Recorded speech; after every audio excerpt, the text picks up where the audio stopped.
Hello and welcome back to the Ecuadorians podcast. What's up, Jesse, guys? Brandon, pleased to be with you. Thanks for tuning in. Right now, like the video. Take your finger, it's like this. You go down. There's a button there. You press the thumbs up like that. And press like on the video. Subscribe to the channel if you're not subscribed already. Comment. That's the other one. Comment on the video. Tell us how we're doing. Tell us what you disagree with. Tell us how politically I am a madman and you couldn't possibly disagree with me more. We're open to all opinions that you have. Let us know anything you'd like us to cover on the show, and any other thoughts you have. So guys, thanks for tuning in. If you're interested in Ecuador, in this area, if you're wanting, how about this? Yeah. If you have fear, you've heard the calling. You've heard the calling. Mm-hmm. You've picked your head up out of the sand. You said you've looked around at your current surroundings and the sort of frequency of the way things feel to you where you live, and you said, you know what, this may not be for me anymore. Let me look at other options, and somehow you stumbled across our videos here on YouTube, and you said, that kind of looks interesting. Look at that place. What is Vilcabamba, Ecuador all about? But you have some apprehension, you have some fear, because we all do. And until you've been here, and I just had this which I may get into in a minute, but you have a little fear, and you want to find out for yourself. A great way to do it, guys, August 29th, our next Vilcabamba lifestyle retreat. Come down, spend 9 days with us, be very comfortable, enjoy yourself, make friends, find out literally everything you could ever want to know about life and processes in this place. Also get a hands-on experience of everything in this region. Excuse me, it's a very well-designed retreat, designed again to help you make a decision, but an experiential one, and also give you all the information you want. So guys, we'd love to see you down here August 29th. We have a handful of spots left for our next retreat. So click on the links below, check it out, check our reviews, and come join us if you can. Well said. Well done. You just nailed it. I don't even think you took a breath. Like you just drilled it, nailed it. Well done. Breathing's for, breatharians. Humans. All living. You asked a question in the preamble that we put at the end of these, which you shouldn't watch today's. Today's is great. They're terrible. Listen, we drivel sometimes, Well, we have conversations. Kind of the point. Yeah, and I enjoy it. You asked me, yes, I usually enjoy it. You didn't enjoy today, did you? Get done grandstanding. You didn't enjoy it? I enjoy the post-filibuster part of the... You grandstand everyone. Am I the grandstander? We both grandstand. Fair enough. So you asked me a question. Who's the bigger grandstander? I mean, of course, I'd say you'd probably say me. It's probably you both talk of more. us. Do I probably talk, yeah. I mean, I got better things to say. Well, you've been here longer. I'm just kidding. Come on, bro. I don't get a laugh out of that. Well, I mean, if it was funny, I would laugh. All right, fine. All right. You asked me a question. I did. You said, illustrate what the reasons are behind this place not being for most people. Yeah. So I'm going to do that now. Yeah. So the statement was, let me just be abundantly clear. The Please. statement is, guys, in my opinion, Ecuador is not for everybody.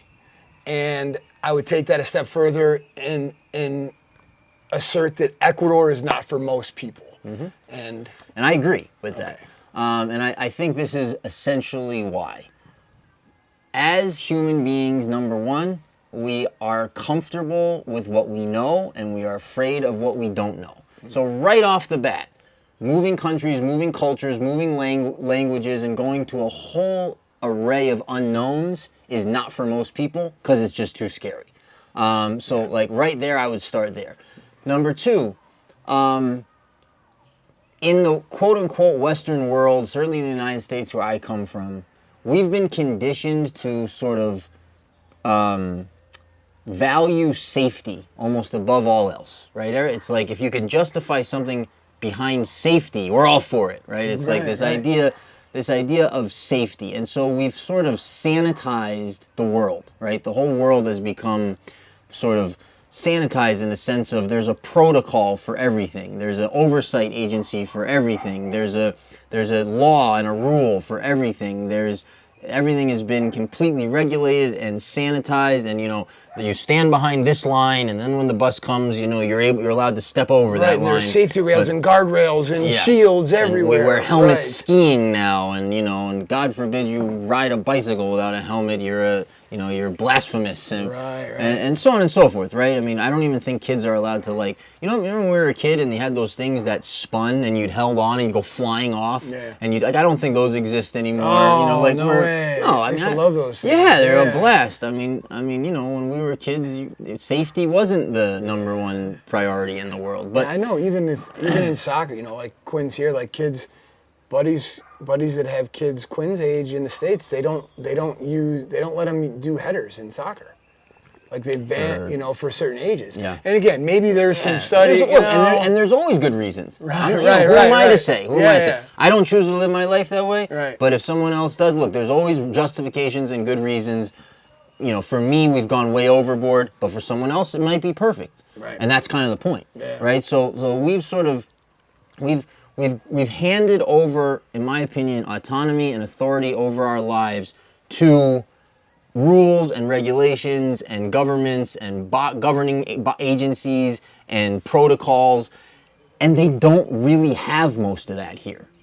Right. And so for most people, that's a no-go. Like, for most people to say, like, wait a minute, I'm in charge of whether I trip and fall or not. Right. And if I trip and fall, I can't sue anyone. What happens if they fall on me, like... Right. Right. Yeah. What happens if this, what happens if... That's right. Exactly. And so this is a place where you have to operate in a real way. You're a human being to another human being. That's how you have to do everything here. Right. It's not because their job is to help you, or their job is to get the thing done that you're trying to accomplish, or or they owe you something because you went to frequent their establishment, or you're expecting some level of blah blah blah blah blah. It's just not how life works here. What do I do if nobody's going to tell everybody what to do? Right. So here, life is lived human to human, and so. For most people, that's scary and not what they want, and terrifying even. I mean, my wife has a kombucha, a very, very, what do they call it? A micro business, a cottage sort of industry, boutique, right? Where she makes kombuchas. Do you want to know how much she has? She went through the official stuff and she got all of the proper licenses and the stickers and whatever stuff you need to be an actual business and have a sanitation number and all that. Do you think anyone has inspected her kombucha business to see where she's making it? Does it meet all of the rules and regulations and protocols? No. Oh, never. No kidding. Absolutely not. But she's a fully licensed operating business, and it is completely up to her whether she contaminates and kills everyone or not. For most people, that's a no-go, man. Right, For most people, that would be terrifying. Right. What? But what if who's gonna, so I think that's a reason for, if you're in a place and you like this, that it's orderly, it's regulated, things run on time. People, things happen as they are supposed to happen. Right, it's very transactional. It's very, then this place is not going to work for you. Right.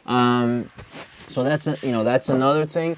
And again, I think people, people are just not accustomed to having to,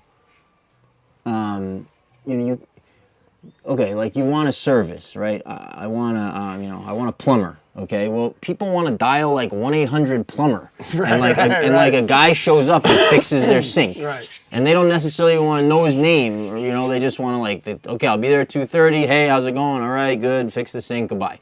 Right? That's what people are used to and what they want. It's not life here. Right. Life here is, okay, my sink is messed up. I need someone to help me. Who do I call? Let me call my friend. Hey, man, my sink is screwed up. Who, oh, all right, yeah, I can help you, or let me or call this guy, and then it's figuring out how to get him there and getting him to your spot and making building a rapport and it's a whole thing, and it's human to human, it's human to human, and that's how all life is here, and that's not for most people. So I think some of those things are reasons why this place isn't for most people. I think you have to be pretty, I think to live here successfully, you have to really want what is here. So you have to want a slower pace of life. You have to want way more nature probably than what you're maybe currently, used to. You probably, you have to want sort of a community aspect that's very different than back home in the sense of real connections with real people commonly, with everyone. You have a real connection with your plumber, for example. Right? You have a real connection with, everyone. And that's actually what holds value here, right? It's the relationships and the rapport and the relationships that you build with people, that is actually your currency in Ecuador. Right. And so that's a massive mindset shift. You can't be rude to anyone. Right. You can't be rude to anyone. You can't be a jerk to anyone. You're back home, you call a customer service representative and you scream at him. You can't do anything like that here ever. Right. There's no such thing as any of that because again, your currency is your relationships. Right. So that's a big shift for people. I mean, totally. How many people can handle that? It's what, you're inconveniencing me? Watch out, I'm the customer. Yeah. Right. Here, a guy doesn't show up and you call him up and you say hey man, what's going on? Oh, this happened, that happened. All right, cool. Or you're bro, are you the plumber? Yeah, I'm the plumber. Do they use hoses in plumbing? and he says, of course we do. And he's like, well, if you're Jose, where's Hose B? You went there, huh? Ba-dum-bum. Well, what else? Anything else? I mean, I could, we got time. So I don't know what else, man. But that's kind of for me. Maybe I don't know how well I said any of that. But, no, that's great. And I think one layer I would add to that is, that piece, that fear piece of the unknown and of everything new, culture, systems, processes, language, climate. Elevation, the physical properties here are all going to be mostly different than anywhere you're from. So that's unknown, how your body's going to react, how you're mentally going to react, all of that. So that's a challenging piece in and of itself. And the fear of that can be gripping, paralyzing in and of itself. And then if you can overcome that, and get to the point where hey, I'm going to go check it out for myself. I don't care that I accept that I don't understand all that I don't know the truth, that I don't know what I don't know, and succumb to that and say I'm going to go visit. Then the next layer, the next level boss is all your friends and family that intently care and love you. Right. Then they intently are and concerned. Would happily put the kibosh on your dream. Right. From with the great intent, best of intentions, right? Yeah. So then you have that whole gamut or gambit. What's the right word? Gambit? Is that the right word? Gamut. What's the right word? Gamut. Is it gamut? Yeah. Okay. Run the gamut? Run the gamut, yeah. Then you have that whole gamut to navigate. And then, so those things are very difficult mentally to overcome because that fear is gripping. And that's where the irony of the acronym FEAR, face everything and rise, boom, you can do it, right? The challenging piece that I think, so a lot of people, we talk about that, and I think a lot of people are kind of going through some of that process on Earth, maybe anywhere, whether they watch our channel or not. I feel like that stuff is happening more actively, more consciously, more intently. People are facing fears, overcoming, things are being exposed. So I think that's happening, more innately, more consciously. One that I see more common here that I would caution against, don't layer this on yourself. People that have romanticized homesteading or off-grid living and not done it themselves where they're from. So they've not really enacted or tried to do any homesteading or any off-grid living where they're currently at. but they dream of doing it here, you know, which, okay, it's possible. People do it all the time, right? There's people do it, and people do it anywhere in the world. People do it in the States. People do it in Canada. People do it, you know, people off-grid live. People homestead everywhere. I did versions of that, and it is awesome, and I love it. And I think the caveat I would have for people that have those aspirations is, you know, kind of check that reality for a bit. Like, get here first, right? Get here and understand it, because if you've never been to South America, or you've never been to Ecuador, or if you've never been to Southern Ecuador, you have all those things that you have to like overcome, not just in the mind. Curve, man. Right. Not just in the mind, but then physically being here and dealing with the culture and it's easy for us to talk about it and oh, hey, they're doing it, we can do it. Yes, it's possible, you can do it. But it's not easy, it's not for most people. And you're going to get down here, and if you have all of that to manage through, and then you layer on the unknowns of off-grid, trying to execute off-grid homesteading on top of that, like, you're just like throwing gasoline on a fire, you know, when you don't have to do that. You can add the gasoline later when you have, you know, when you have all the equipment and dampers and fire extinguishers that you're ready, you know? Totally. Yeah. I mean, I think the other thing, I just want to take this note so I don't forget. So the off-grid. Oh, right. So the other thing that people underestimate that is a reason this place is not for everyone is the cultural differences. Yeah. They're bigger than I think people have any grasp of whatsoever. And the amount of mental flexibility it takes to like be cool here and open up to the culture, because it's an amazing culture. It's the most kind, loving, sweet, caring, human, beautiful culture. Like, I love this culture. Like, I like this culture so much better than the culture I come from.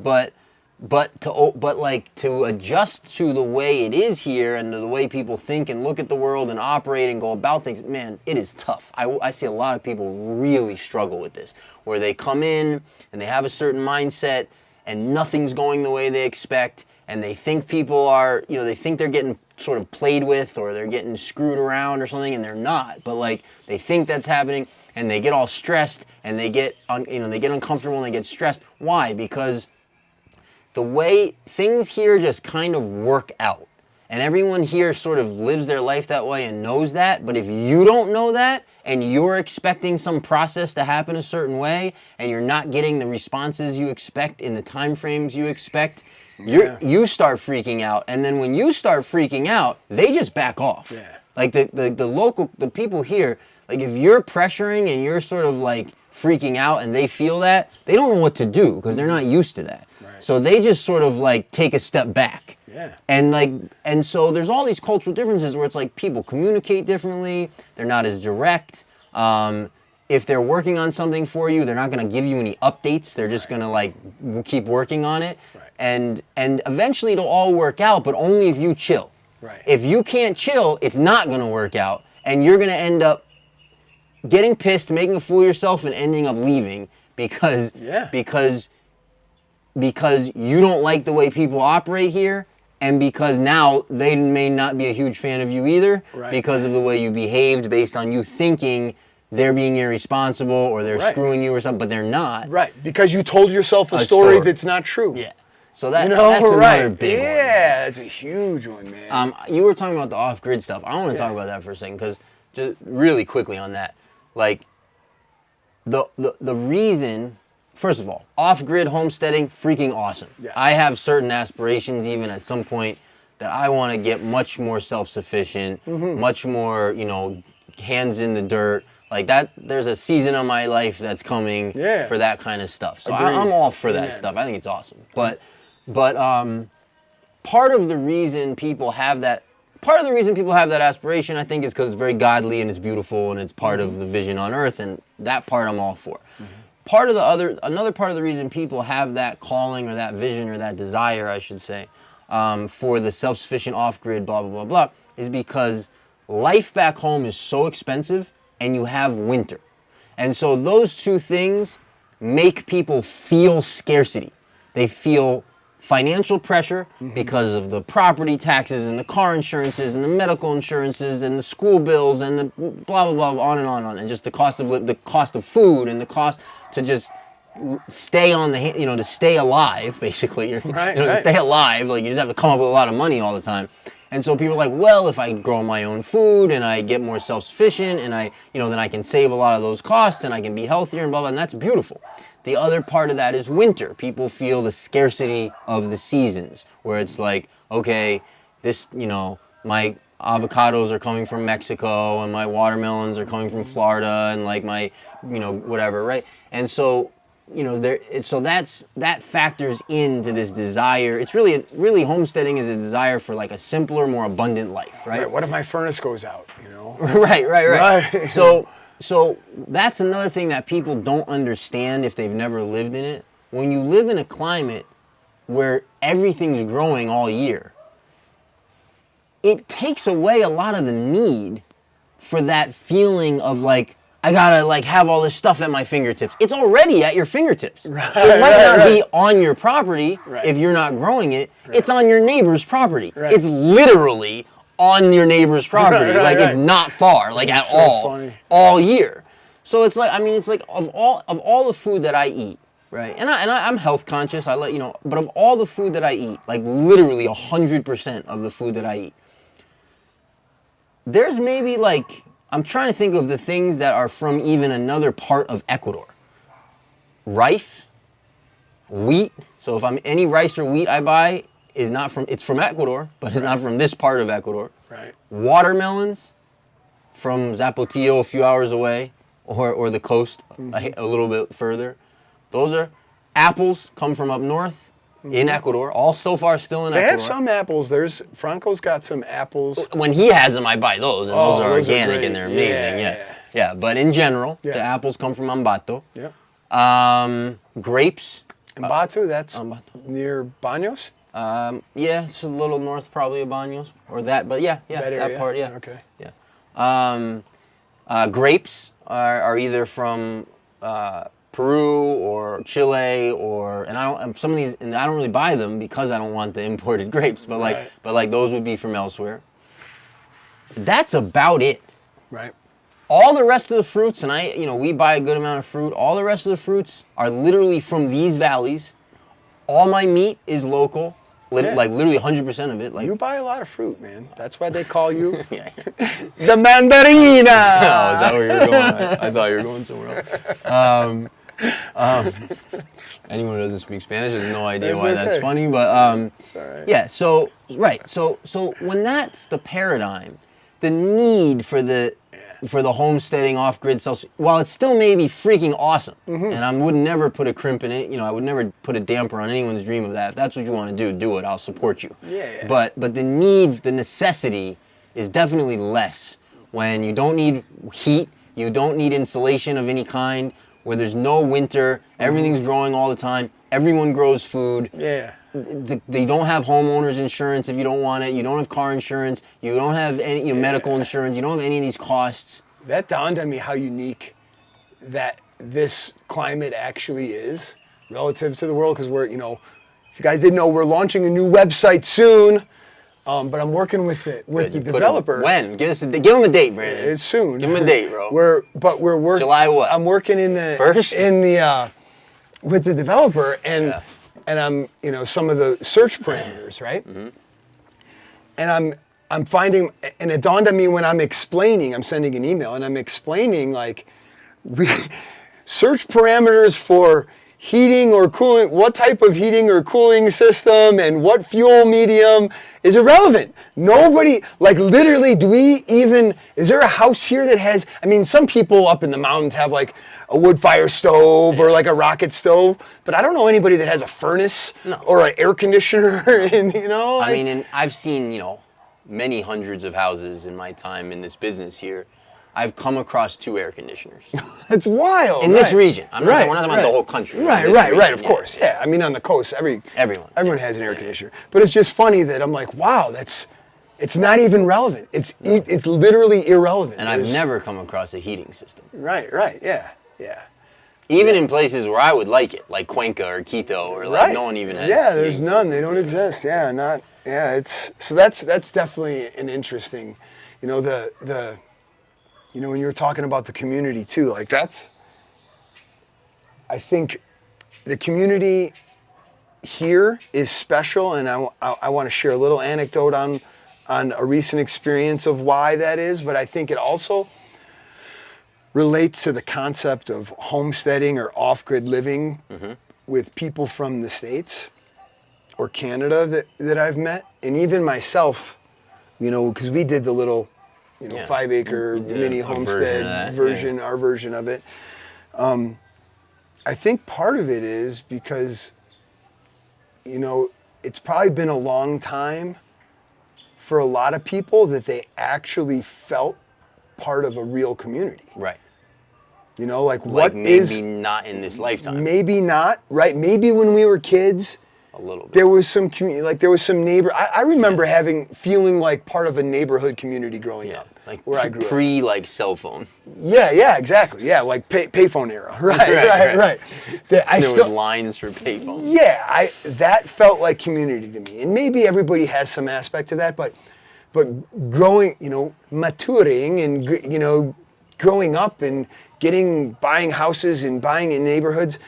It never felt like there was a ton of community, you know? And part of it is I'm a freaking weirdo and black sheep, and I'm into stuff that the mainstream's not into, and I get that. But even beyond that level, it never really felt like, hey, I belong here. This is what real community is. This is more than lip service. And then coming here, you know, you have some of that. But let me backtrack. I think that kind of incense people to be like, to get disenchanted with humans and civilization and life or modern life. Like, I'm done with this crap. I'm just going to go homestead where I don't have to deal with this stuff, you know? Exactly. I don't have to be part of that. So I think that's kind of like a motivation, or at least it was a little bit for me doing it there. Now coming here, I'm like you, where I still have like a calling and a motivation to want to be on the land, homesteading, more self-sufficient, more sustainable, growing my own food predominantly. So being here now for the last 4+ years, I've come to have a lesser like sense of urgency. Not in like not that I don't think it's important. I do still think it's important to be self-sufficient and self-sustained, but I think the feeling of community and the local community and the expat community here and the fact that it's tangible here and I'm perceiving it as real, like it's real, I like it, that it's making me feel like, I don't need to go run and hide in a forest right now and spend the rest of my life never seeing another human, right? right. You know, like... Actually, humans are not so bad. Right, you know, so... And so there's a piece of that, I think, with homesteading and here and community here. And, you know, Fernando and I we got invited to the Yambarara Community Center. Yeah. Right? It was like this 40-year-old abandoned building that they renovated and made it all nice. And they made it's this awesome community center where they can play bingo and have training and do all this stuff in Yambarara. And they had this big inaugural event. And they had music, and it was like, this is freaking beautiful. Yes, they do this kind of stuff when they open buildings anywhere in the world, but it was just beautiful. The community's there, people are out, there's music and dancing and a prayer and cake and food, bro. Probably the priest was there. Priest was there, and the mayor was there, and Patricio, the president of the Junto de Agua was there, and the barrio leaders were all there, and Marino, Vicente, Marino, they're all there. So it's a beautiful thing. Out of Vila was there, but we're we're doing this thing, and then afterwards, and they're going through the whole thing and the celebration and the speeches, and it's beautiful. We're going to put a video on it, so check. I think it's coming out Sunday, so check that out. If you're watching this, check out the video tomorrow, and you'll see more of that. But you can see how passionate the people are, and for something like this, and appreciative. But then one of the most beautiful things was they served a meal, right? And there's like this small balcony area where they had a whole bunch of chairs, and all the important people are sitting there, and people that got there earlier are sitting there. And well, first they do a shot, they do a shot, and they do a group salute for, I don't know, 100 people, couple hundred people in these chairs. Shot of what? I think it was Punta, I don't remember. And then there's people lining the streets, on both sides of the street, in the, leaning on cars, in the streets. They come out with trays and they bring shots to everybody, not just the people that are sitting in the chairs. Yeah. Then after, they bring trays with plates, like big, huge plates of food. And they bring them down the street, bro, like so that everybody, it didn't matter if you're from the barrio or not. If you were on the street, you got a plate of food and a shot. Yeah. But it's just like, I never experienced that. Like, hey, it's like, no, and it's people like the leaders of the barrio. Marina was walking with trays, bringing people food on the street and making sure, a couple minutes down the block to make sure, because they had speakers so you could hear it for miles, But it was just a beautiful thing, And then after, people are hugging, and it was fun, and they lit off fireworks, and I don't know, it was just like a microcosm of the community, and it was real. It was real. Like nobody had to be there. Yep. It's a weekday. It was like freaking 9 o'clock on a weeknight, Nobody had to do that. Nobody had to be part of that. They wanted to. They wanted to be part of it, Yeah. And I don't know, it was awesome, man. It's just those are the kind of things that reinforce me to like, you don't have to go home. You don't have to go off grid yet. Right. Because it's like if you want to homestead and go off grid, because you have a burning desire for that lifestyle, cool. Go for it. But if you're doing it more so because of fear, or like needing to do it because, oh my God, there's all this scarcity, you might not feel that same way here. Agreed. Yeah. I was just thinking about, just kind of to add on to what you were saying about the people, the culture, the community. The way I think this kind of also embodies or envelops or demonstrates the way the culture is here, the way that they care about children is remarkable. Yeah. Like any human here is looking out for all the kids, period. Like, and that's just amazing. Awesome. Like that, the safety you feel. I even and maybe I shouldn't, but I'll even let my 4 and 6-year-old, I'll be at, I might be if I'm at the office, which I'm only, I'm on the next block. I'm less than a full block away from the center square, but I'll let them go to the center square and do their thing. And the 4-year-old probably shouldn't be doing that because he doesn't quite understand about cars perfectly. And, I'm just a lot of it's on his brother, don't let him die, dude. Right. 6-year-old, don't let the 4-year-old die. But I'll let them be as independent as I feel comfortable, letting them be. Yeah.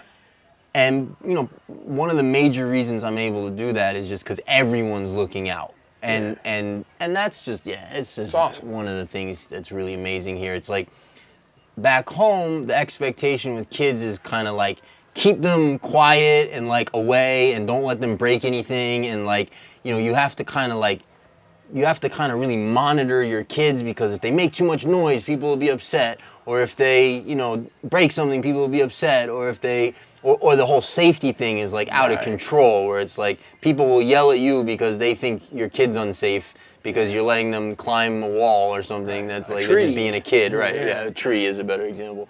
You know, where it's like here it's There's no ice here. there's no what? Nothing. I'm making an immigration joke. Climbing the... Oh boy. All right. We did not go there. Here, you know, kids. It's a slippery slope.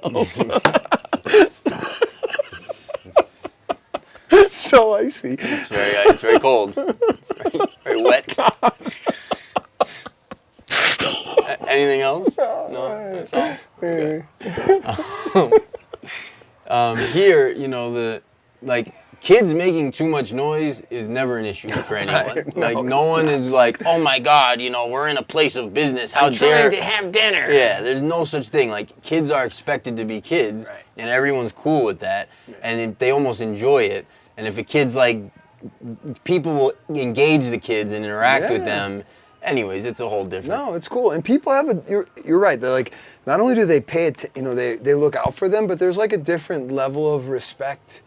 I think, I don't know if maybe respect's the right word, but we were in Zamora last weekend, and Quinn and Iker had the championship for the Zamora Loja Cup, you know, provincial championship. They were excited. They're in the finals, and you know, so it's Iker and Quinn. They're in the same age group, and then Iker's brother Jesus is a year older, and Quinn plays up with Jesus too. And Quinn and Iker's team was in the finals. Quinn and Jesus's team was in the third place game for the other age group. And so it's Tiffany and I driving. Quinn, Iker, Jesus, and Diego, their father, in the back seat of the truck. And we're going to Zamora. We've done it a bunch of times. But we get about a 2-hour drive. Yeah, it's about a 2-hour. It's a beautiful drive. Dude. Beautiful drive. It's a beautiful drive. The roads are amazing. Like Tiff and I keep talking about it. We've done it so many times now.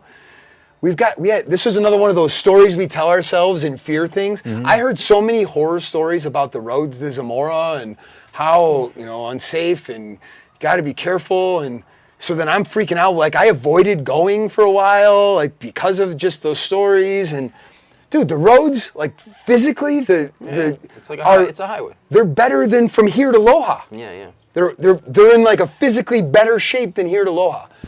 So yeah, maybe, you know, there's been a time where there was a ton of rain, and the waterfall that we were driving past, there's like this big known waterfall, I forget the name right now, but one time where we had to like drive through it because it was coming over the road. Yeah, that was a little sketchy. I'm like, oh man. You know, I mean, that road is great. When it's raining a ton, then you have to be careful, but that's rare. I mean, okay, yeah. So, and that's what, even after being there and talking to people from Zamora, they tell me, like, you know, the perception is when you guys get rain down in Loja, you might get a lot of rain and you think, oh, like it happened there and it's much worse in Zamora. And it's like, no, we kind of don't really get that. We kind of just get more rain in general. It rains all the time, yeah. Just rains all the time. And very, very occasionally we get a lot. But usually when you guys get a ton, we don't get a ton here. And it's, you know, it's not like, it doesn't relate. No, the only danger on that road, is if it's getting days and days of rains, like up in those mountains when you're crossing over and there's landslides. Right. That's the only danger. Mm-hmm. So anyway, so we get there and we can't fit anymore. Like there was, you know, like we're already like at capacity, right? And there was a kid and his dad, they were looking for a ride in Loja, and, you know, I felt bad we couldn't take them, you know, like we couldn't fit anymore. We would have taken maybe one more kid and would have been really uncomfortable and for a long ride. So we get there, and then we get to Zamora, and then Diego's like, hey, can you stop over here to pick up my friend? I'm like, okay. So we stop, we go a couple blocks out of the way, we grab his buddy Juan, and he's like, Juan, and he's got all this equipment. He's got like cameras and stuff and a drone, and he's like, Juan's gonna take some pictures of the boys and take some video and blah, blah, blah. He's like, my friend, blah, blah, blah. I'm like, so again, I'm broken Spanish. Bella's not there. Quinn's like in game mode and his buddy's playing, you know, so it's like, I'm picking up the pieces that I can pick up and put together, and I have a very incomplete puzzle, but I can kind of make out, all right, this is your buddy, he's a photographer, he dabbles in this, whatever.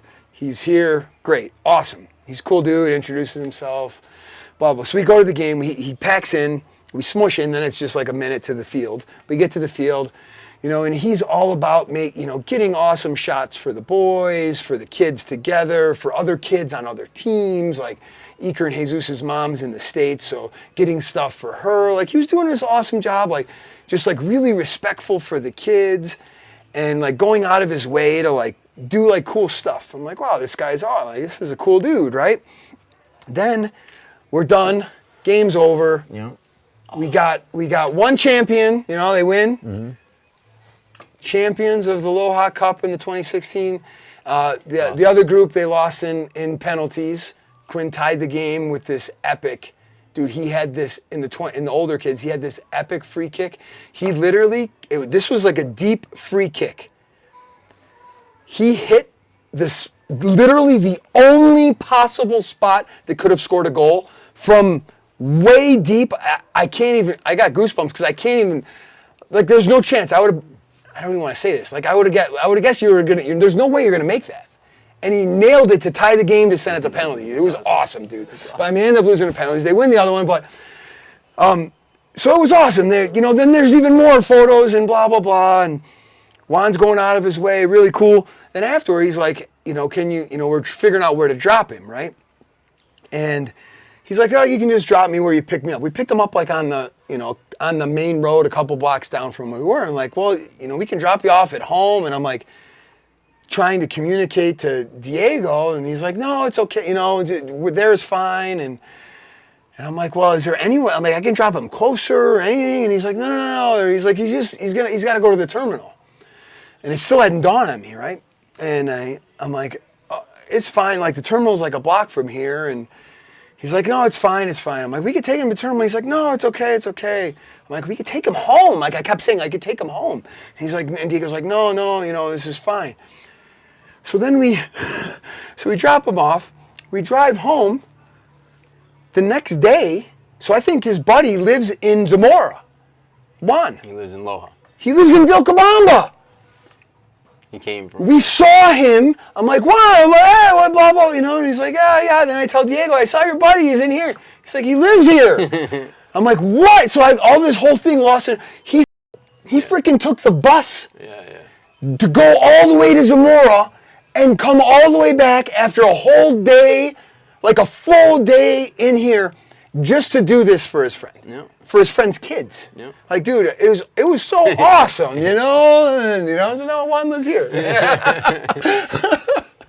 So I don't know. It's just like, again, more of that is just like, who would do that on a weekend? Yeah, and these kinds of things are like, they're the bonds that matter, these create the bonds that matter, this kind of stuff. Yeah. It's like that's where you actually have real community, and you can actually rely on people in a real way. Yeah. And where people are united and they're able to then get things done and work together for things and accomplish goals and help people when they're in trouble and blah blah blah blah. And that's what you have here. Like, yeah. That's awesome. I wanted to. You'll like this. You'll have some good things. You'll have some fun, interesting. Before you go there, can I just say, if you guys are watching this, the coaches at IDV, Loja, and Vilcabamba, Dario, and Pablo, and Luis, man, thank you guys. You guys did an awesome job with these kids. They're champions. It was an awesome experience, man. Yeah, it was awesome. So thank you. Yeah, thank you. No, it's got to be fun as a father, also. Yeah, and Quinn played in the game they won. He scored 2 goals in the final. Dom, it was it's awesome. And one where they were up 2-1, or they were up 3-1. He had scored one of those goals. They were up 3-1, and then the other team scored. And it was a 1-goal lead, and like you could feel the energy change, like the momentum on the field, and like you felt like, like all of a sudden, like, oh wow, I'm a little nervous now, like you feel that. And there was a play, I'll show you the video, dude. They're probably like a quarter of the way on the other side of the field, on their defensive side of the field. Quinn gets the ball, literally takes it all the way down the field through several other guys. There's guys coming at him like this way, right next to him. he takes the ball all the way down the field and beats the goalie to put him up another. Dude, it was it was awesome, dude. As a dad, it was so good, dude. It's so awesome. Like I lost my voice. I almost I yelled so loud, like I screamed so loud, I almost faint. Like I felt lightheaded. Like I gotta sit down. I'm gonna faint. Like I was all of a sudden I got the. All right. Anyway. It had to be a lot of fun. Yeah. So this is a great example. I'd love to get your commentary on this. So I won't obviously say the person's name, but this is somebody who contacted us, and you know she was really excited, and you could tell based on kind of like who she is and her goals in life, this place would be awesome for her. Okay. Like she would really, you know, she would love it here. You could just tell by her vibe, and again, like her values and what she's looking for, right? So we're kind of going back and forth, and I'm sending her contacts and helping her with what she needs. And oh, she's already here. No. Oh, she's not here. This is via WhatsApp and email, mostly WhatsApp. Yeah. And so, you know, we're chatting, we're going back and forth, you know, giving her some help, And then I didn't hear from her for a little bit, and then I just get I got a text a little while ago from Monica, and it's a screenshot of her conversation with the same person. Monica is our head admin, and she office manager. Bro. I think actually chief administrator is her. Chief administrator, is that her title? I told her to put. Yeah, I told her. Okay. To put, is that you like that one, or That's you like? good. Yeah. But anyway, she's the engine. She's the glue, the engine, the maintenance. Yeah, I mean, she's awesome. But so she sends me a screenshot of a text between her and this person, and she's asking me like for help with like what she should say. It's in English also, which is her second language, and so the thing reads: the person says to Monica, if she has any stats on crime in Vilcabamba, and if she knows where she could get them, and then she sends Monica a screenshot. And below the screenshot it says, actually, AI just showed me this, so it's a no-go. And this is what the screenshot says. It says, I can't see the top part, I assume it must say Vilcabamba or Aloha or something, but it says, I assume Vilcabamba is generally considered safe, particularly for its small-town atmosphere. Some petty theft and opportunistic crimes do occur. Reports from expats highlight concerns about rising incidents of rape, home invasions, and even murder. Though these incidents appear to be concentrated in certain areas or may be related to specific individuals. And then, again, what she wrote underneath that was, actually, AI just showed me this, so it's a no-go. And wait, so she's saying, oh, like I'm not interested? She's no longer interested in, you gotta be kidding. Ecuador or in Vilcabamba. Wow. Yeah, so I think going back to what we were talking about, I don't remember if it was in the preamble that comes later or if it was during the pod, but of just how many opportunities are always out there to go into the space of fear, and then how much that can knock you off path, to me is just very interesting. It's like, now look, I would say this, if you're afraid, you shouldn't, because you'll end up attracting stuff that will confirm your fears. And I don't mean for Ecuador, I mean in anything you do. Well, if you're escaping fear, like if you're overcoming fear, that's different, in my opinion. 100%. Okay. If you face fear and walk through it, that's different. Okay. But what I mean is like, I'm gonna do this, but I'm terrified. I'm terrified. I'm terrified. I'm terrified. I'm terrified. I'm terrified. I'm terrified. Yeah. You're gonna end up attracting things that are gonna make your terror real. Right on. So again, I would never. If someone, whatever reason someone feels, whether it's real or a figment of their imagination, feels to not come or to do something else, I would never try and talk them out of it, because, again, everyone is at where they're at, and if they're afraid, then they should be. Right. You know, like type of thing. Yeah. Right. And so, anyways, but I found this interesting because it's like, just going back to our conversations about this place not being for everyone, and fear, allowing fear to sort of come in and run your life. I mean, again, I don't know ultimately if this person would enjoy it here or not, but But from my interactions with them, I think they would, and I'm pretty good at judging that. Yeah. I think they would love it. I think this place Right. would change their life. Like, I think this would be like an A+, like grand slam for them. Yeah. And they're now ruling it out because of a rumor essentially that AI gave them. You know, and again, it's not to hate on this person in any way. It's not at all why I'm bringing this up. I'm just using this as an example of like how you can allow other, you know, sort of random stuff to come in and play on your fears. Yeah. And then the world gets smaller. Shrink it. To like Yeah, close that's real. opportunity and close possibility. Yep. And, you know, I hope, you know, I'm sure this person will land in their perfect location and it'll be great.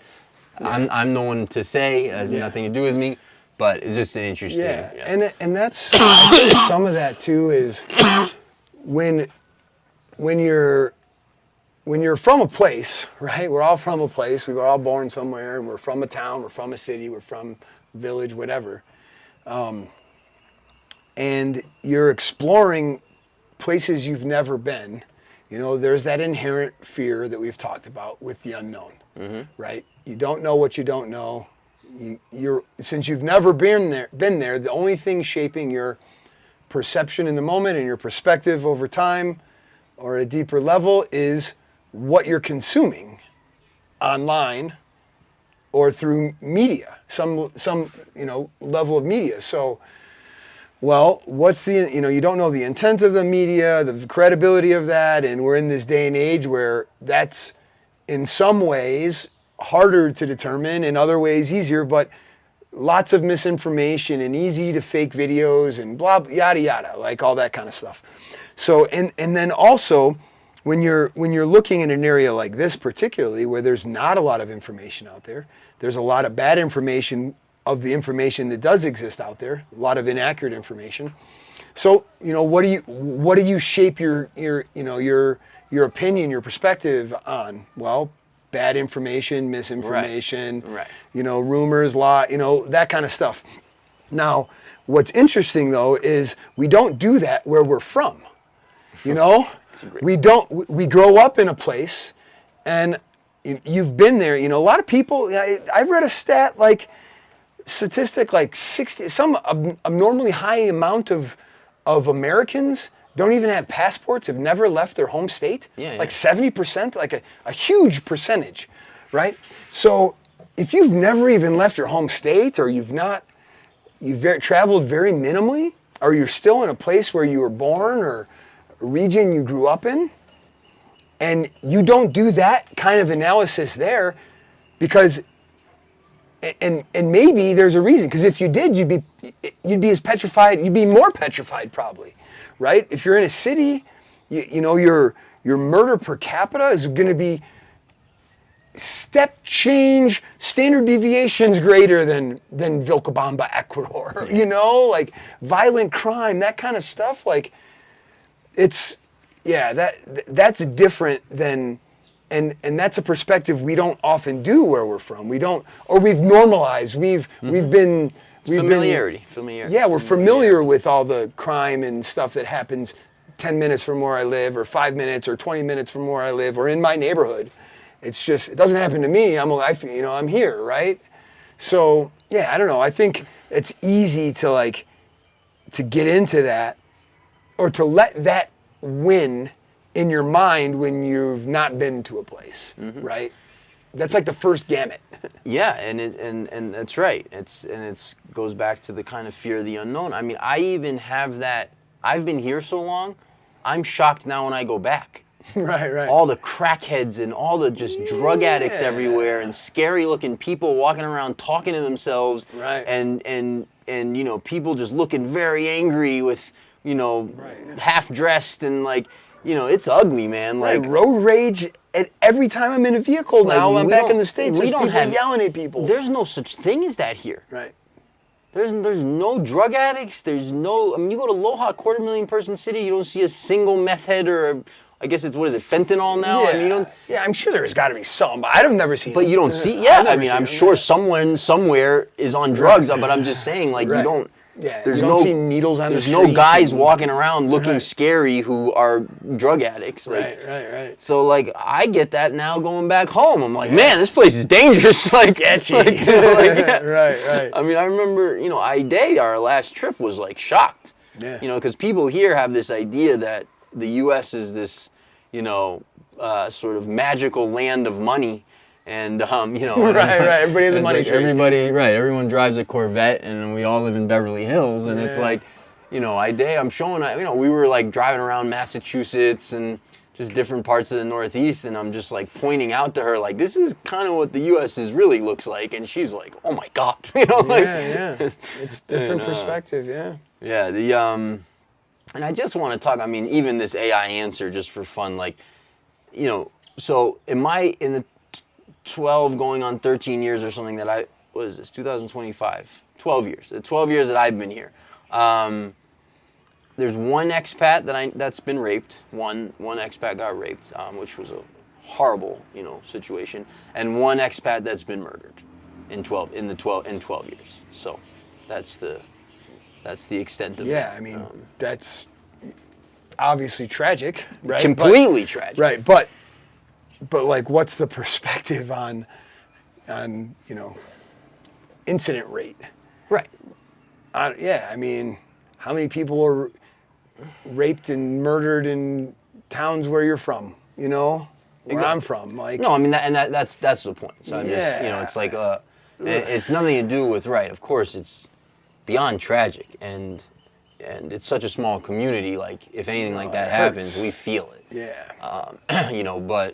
But in terms of danger levels versus other places, yeah, it's right.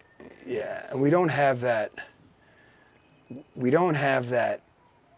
talked about I guess in the preamble with the, the travel warning and, U.S. travel warning for citizens abroad with the global tensions escalating, and then the fear porn on, Al-Qaeda doing attacks and having trained soldiers in the United States to attack civilians, and their target is to kill 50 or 60,000 Americans, and like that's part of the terror. Like, terrorism, the fact that we're propagating that, and there's a level of prudence and, anywhere you are in the world, but the fact that those become mainstream narratives that stay in the talking sphere for days and days and days, like, that's living in terror, right? What does that do to you?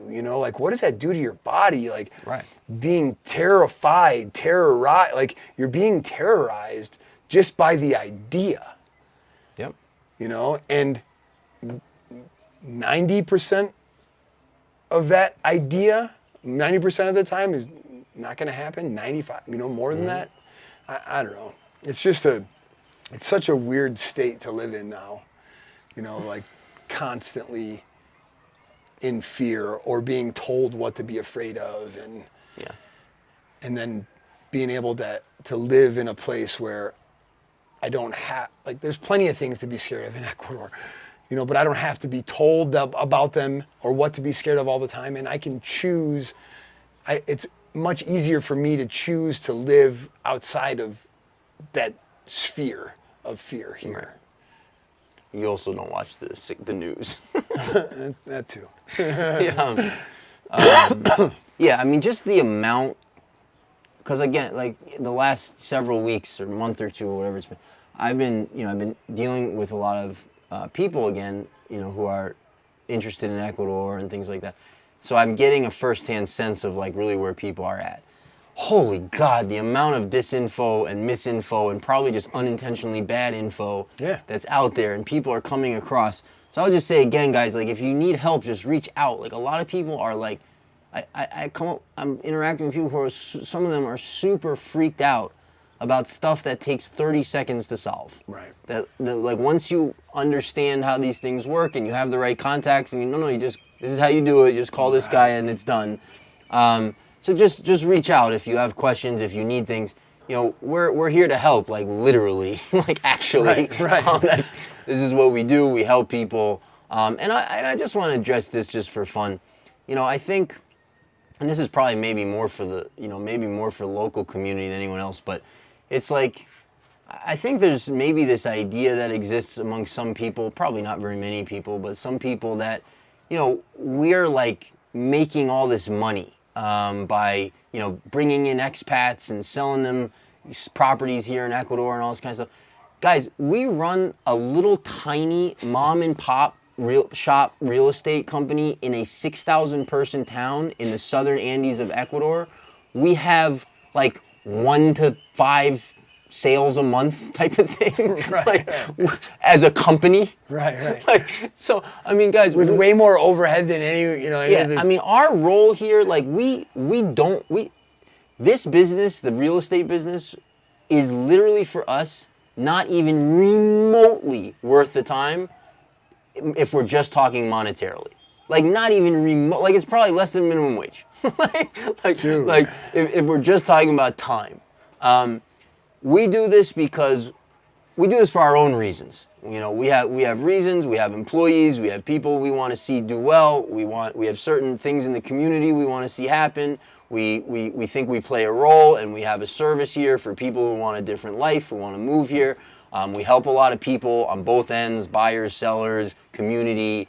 It gives us a certain role that we care about. And we have our own reasons why we continue to operate this business. But we're just here to help you guys. Nobody's getting, and listen, there's nothing wrong with making money. I am not at all one of those people who, is against making money or dislikes people who make money or is jealous or, I think that's awful also. If we were making millions, that would be great. But the fact is, right. The truth is, on the real estate business, we do not operate it for financial reasons, straight up. Period. End of story. So if you need help, guys, reach out. We're here to help. Totally. I mean, we get, I get comments in the YouTube, whenever and we'll probably get some more this time because we actually put a little more, emphasis, spent more time on the Ecuador is not for everybody and not for most people. I had comments in the, almost every time I say that, why do you say that? You own a real estate company, relocate, help people relocate in real estate. Why would you tell people? And I'm like, what? It's the truth. It's the truth. That's what I really think. I don't know. It's the truth. Yeah, exactly. And that's, listen, man, if you're running a business and you can't tell the truth, you're in the wrong business or you're the wrong person. Because that's just ugly. Yeah. I would never put myself in that position. That's really, and there's things I like about the business and things I don't. I stay in it for my own reasons, like I mentioned, but one of the things I really do enjoy about it is actually being able to shoot people straight, and being able to have those conversations and those interactions with people and actually answer their questions and say that, and sometimes the answer is like, no, probably, right. Based on what you're telling me, probably this is not, you're either this property is not right for you or just this area. Right. You'd probably be happier in Cuenca or in somewhere else in the country or a different country or, right. With, things like that. But the nice thing is we do also, the thing I like about it is we also get to solve, it's like a lot of people that have hurdles or seeming could be mountains that are in the way of them getting here. And a lot of that stuff's easily solvable once, in our position. So I enjoy that, anyways, yeah, I could tell some anecdotes, but it doesn't matter. But, Amen. So, all right, I'm done. All right. Well, if you made it this far, guys, again, check yourself into insane asylum if they still exist, because you are nuts.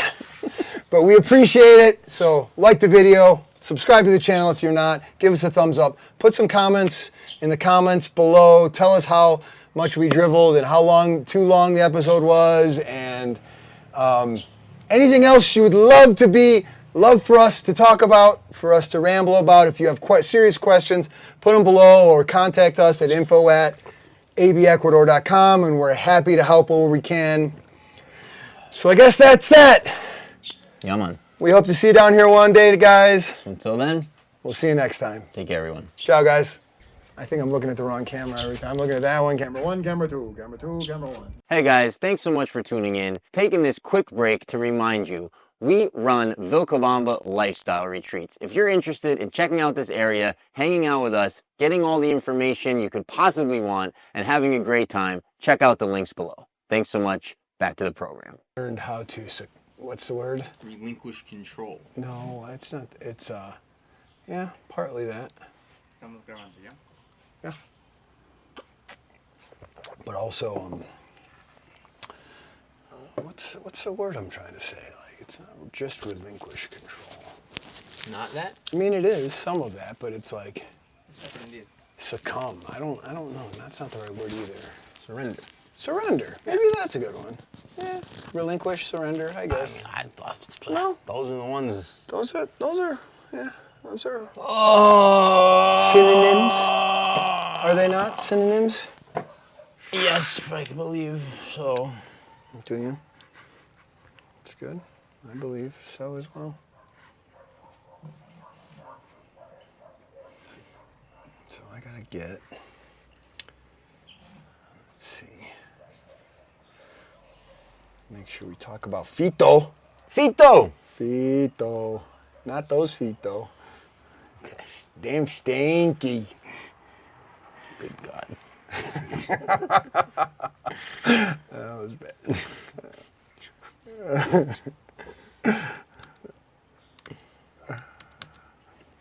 Good vibes, bro. We got good vibes coming in. Yeah, baby. I like good vibes.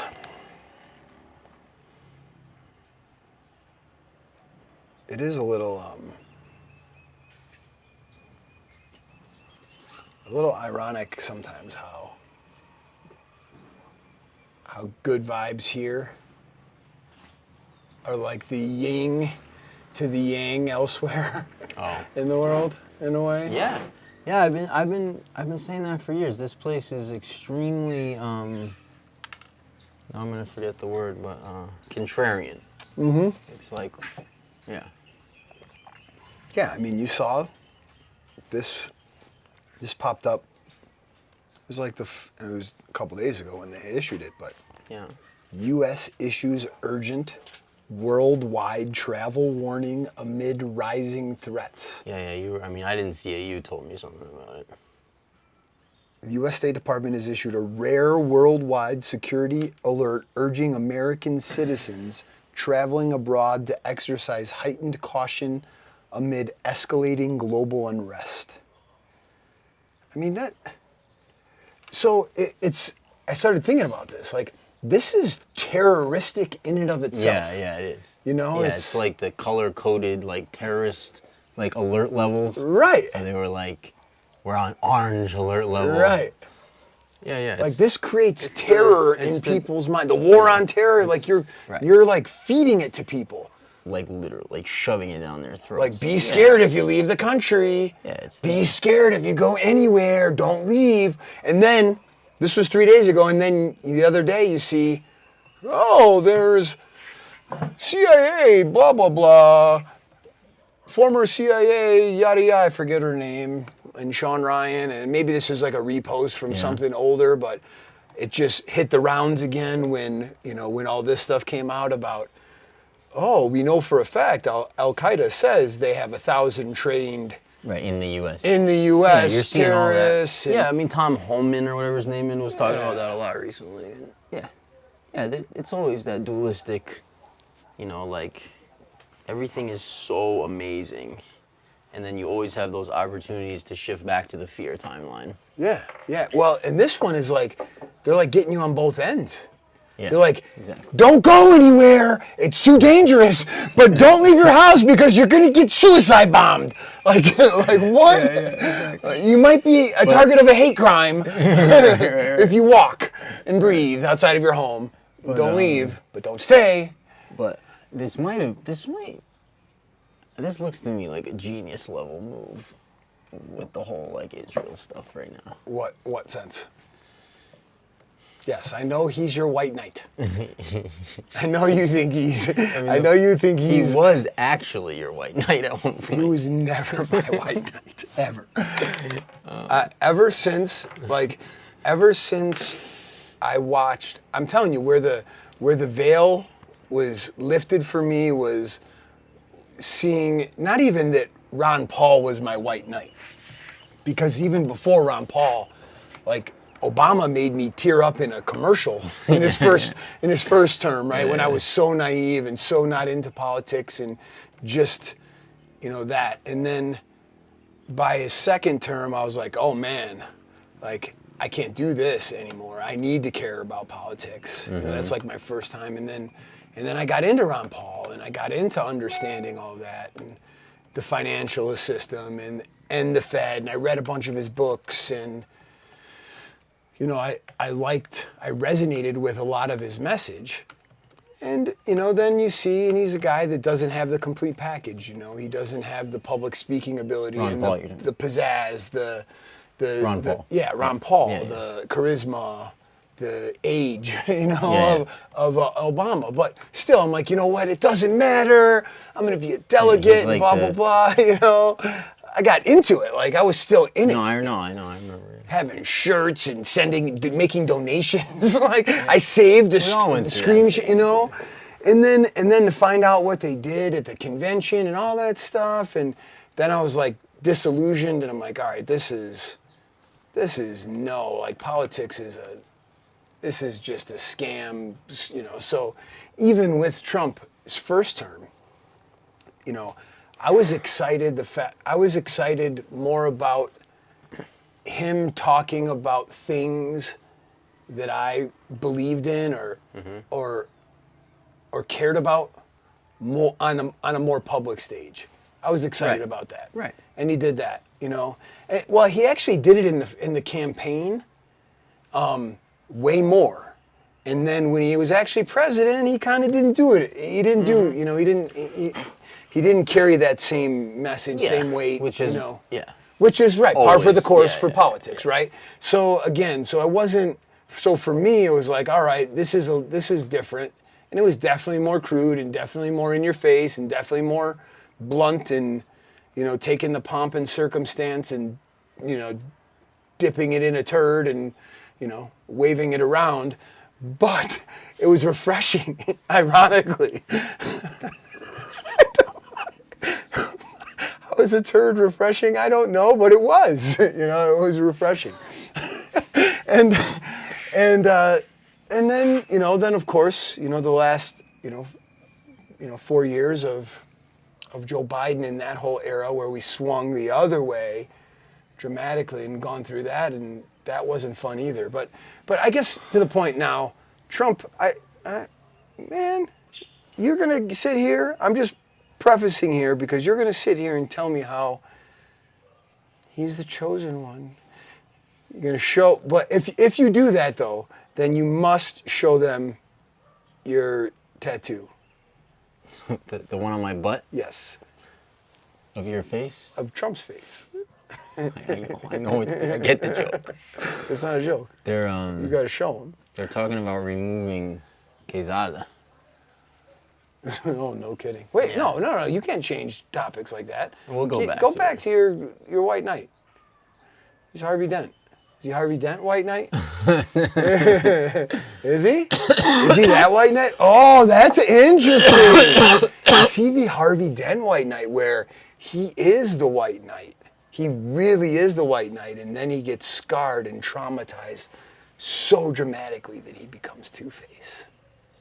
Man, you gotta learn your You're all comic lost in the books. sauce, man. No, the sauce is where it's at, homie. You get you some of the sauce. The scissors. Get you some.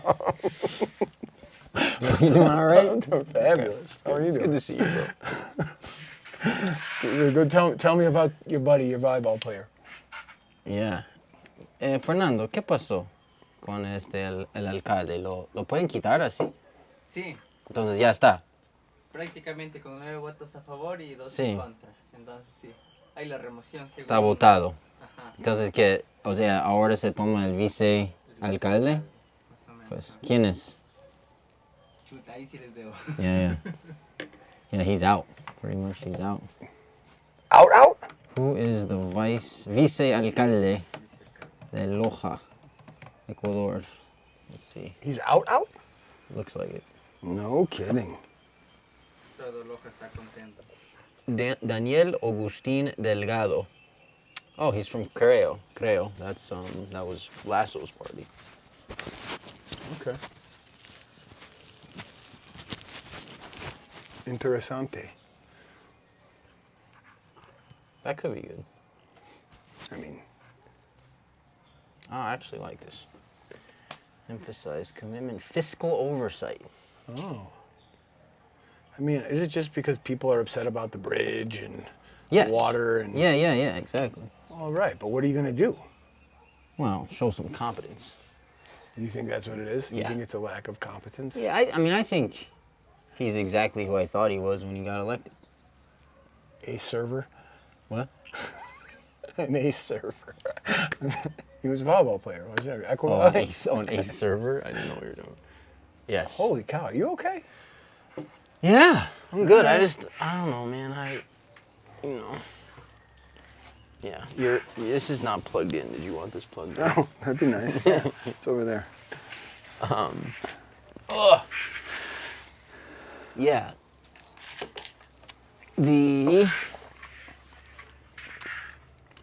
So what? Yeah, I Let's mean, just not even talk. Like, who he cares? had If that- he's out, he's out. He had that. So what do you well, want? hold on. He had that.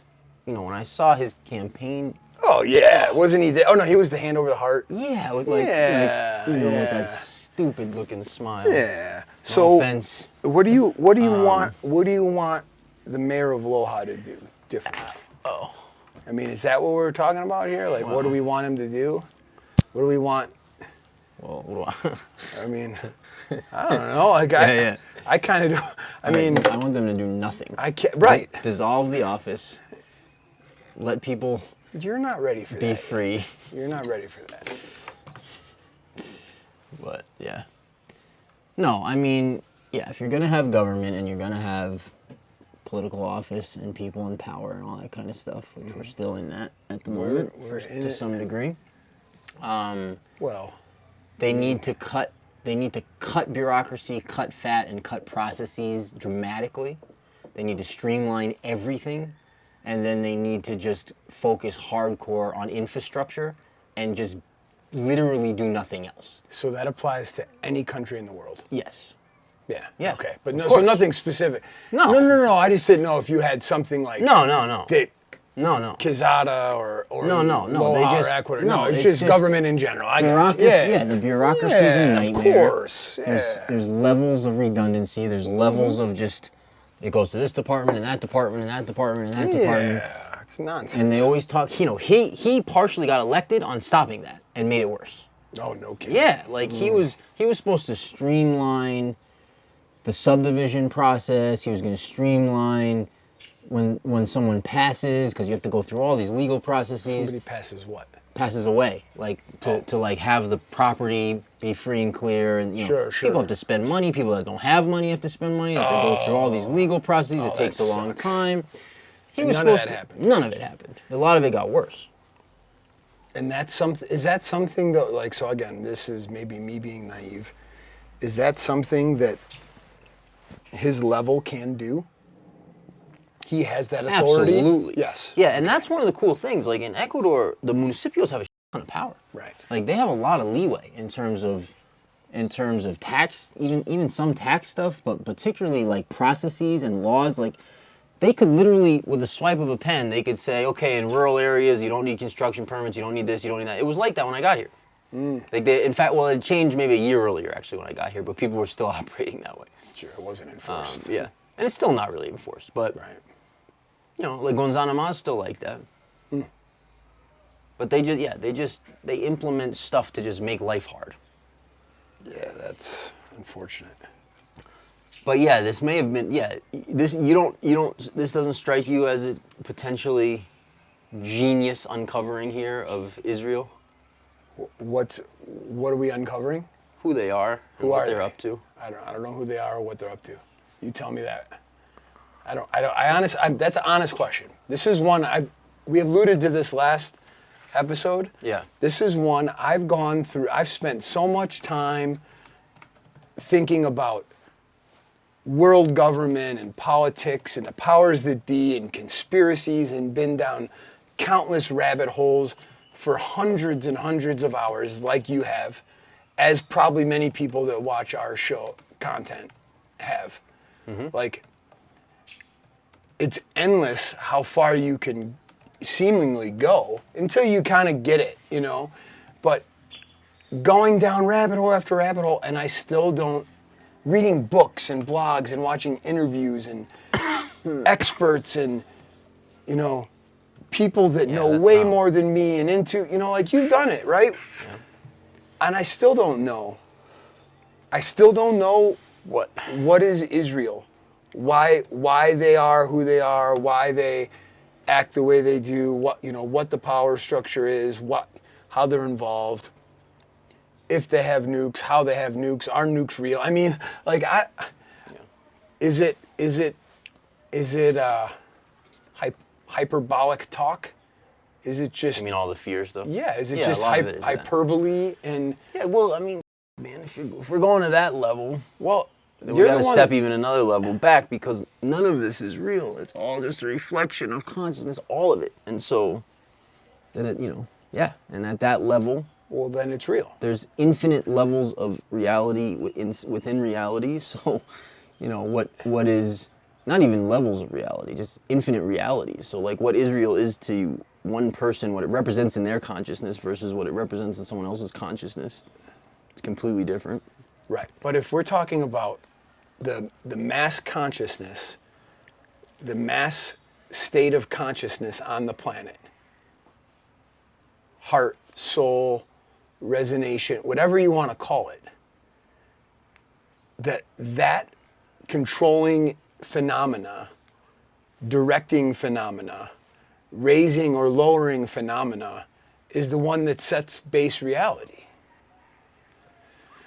Yeah, I mean, I think... Which means that's what's real, right?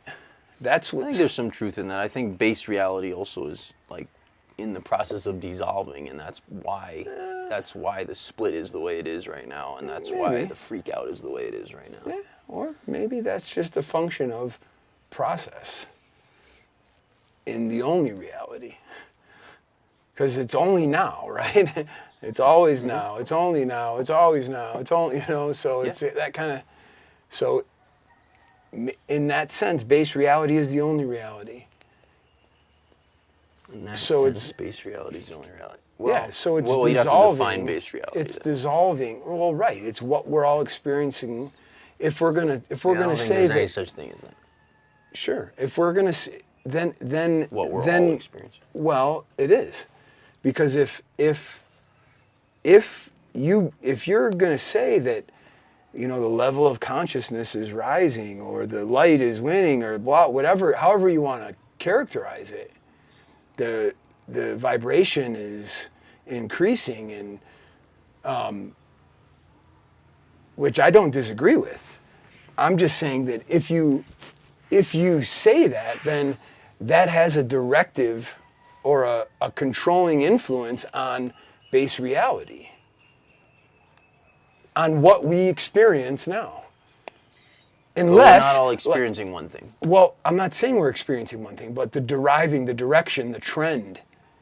You're experiencing the trend. I agree with that. Right. So, but people would disagree on what that trend is dramatically. Maybe. But I agree with the statement. People disagree on everything. You know? People, say this is blue. Yeah, but that points to how many realities there are. But it doesn't.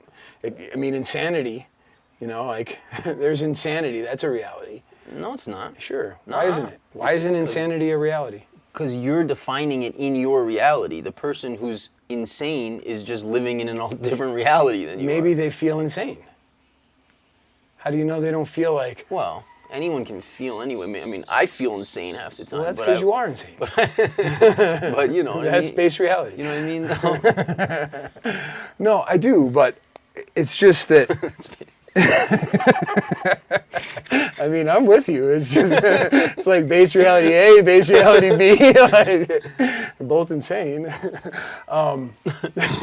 No, I just mean like, for me to like grasp the concept or make the statement that I'm not experiencing base reality. I'm not experiencing what the collective, consciousness or resonance is right now, or the trend of that. In my mind would be me telling myself, you're an ascended master, you're a God, I'm not. I don't think that, I don't believe that. So I can't characterize it that way. So that concept, for me, it's just like, no, it is. And maybe that goes back to, the surrendering control of driving. I don't have the innate urge to control it, to define it, to manifest it. That's not in my base reality to like try and attempt to do that, if that makes sense. Mm-hmm. So when we talk about this stuff, it's hard for me to like go there because that's not calling, like just kind of what I explained, like the concept of base reality is, I believe that the collective consciousness, that people's attitudes, tones, vibrations, souls, heart, hate, anger, all of that is at a constant battle for direction, for directive, for control, for trend of Earth. And I'm okay with just going with the yin and the yang versus feeling like I have to control it or be part of the control. Sure. And that's where for me reality is right now, base reality. We're all experiencing base reality right now. We all have our own perspective, we all have our own perception, particularly. But yeah, I don't know. That's kind of it. Okay. Does that make sense or no? Not Sure. really, huh? Yeah. I mean, I think it's a healthy perspective that you're sharing. It's healthy. Yeah. It is. Well, can you imagine a more healthy perspective than the valley of longevity? Man, wow. Oh. No, I don't know. Back to Israel.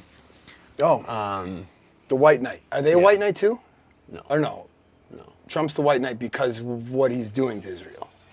I'm just trying to follow. Well, you're not really, but there's a... Because I don't know what to believe about Israel. Yeah. Okay. No, I think there's an exposure process. There's an exposure process in process. Exposure process in process of Israel. And I think like that's what the purpose and intent. I think a lot of these moves that we've seen over the last week is that. Okay. Which was interesting to me because, and that seems to be how it goes a lot. It's like where something will look really dark and it'll make you question everything and it'll be like, why is this happening? And then like a couple moves will be made and you'll be like, oh. So give me some context because I may or may not have been following what you're saying. So there was like,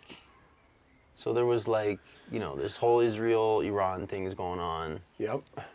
And of course, Palestine and all that. And, right. The Trump administration looks to be like Zionists, kind of all of them type of thing a lot of the time. Yep. And real quick, is Iran got involved with Israel because of Palestine? Is that the narrative? Is that the official story? I don't know. I mean, I don't spend time on these things. Okay. So my only interest, and this may sound a little heartless to some people, but my only interest in global events is, again, as a pulse taker, temperature taker. Right. Like, I enjoy... Of the trend. No, not... Of well, the yeah, but like yin-yang resonance. Well, yeah, but... Come on, baby. Feel it. my God, bro. I'm in it, baby. What are you in? That's for you. I don't want that. No, why? It's beautiful. Truly. Smell it. I don't Why? want it. Why wouldn't you? I want you to keep your Bougainvillea. It's beautiful. I want you to I can't believe you're rejecting my feel I'm bougainvillea. fully rejecting it. It's so Man, don't even touch it. How dare you? I don't want the Bougainvillea. No, now you don't get it. No bougainvillea for you. Oh, you're quite an asshole.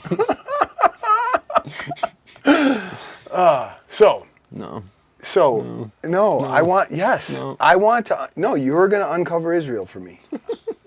Dude, I spent like years thinking about it. Like, it's insane. Actually? I mean, probably it's some, maybe not, See, yeah, it's cumulatively, but. I think I have all that. Like, I think I have all that stuff figured out. Okay, then help me understand Israel. So what is it? What are they explaining, Omar? Sure. What are we? There's a trick. Well, I didn't want to make you reach around the screen. I want to make you do a reach around. Do you want more, Fernando? Yep.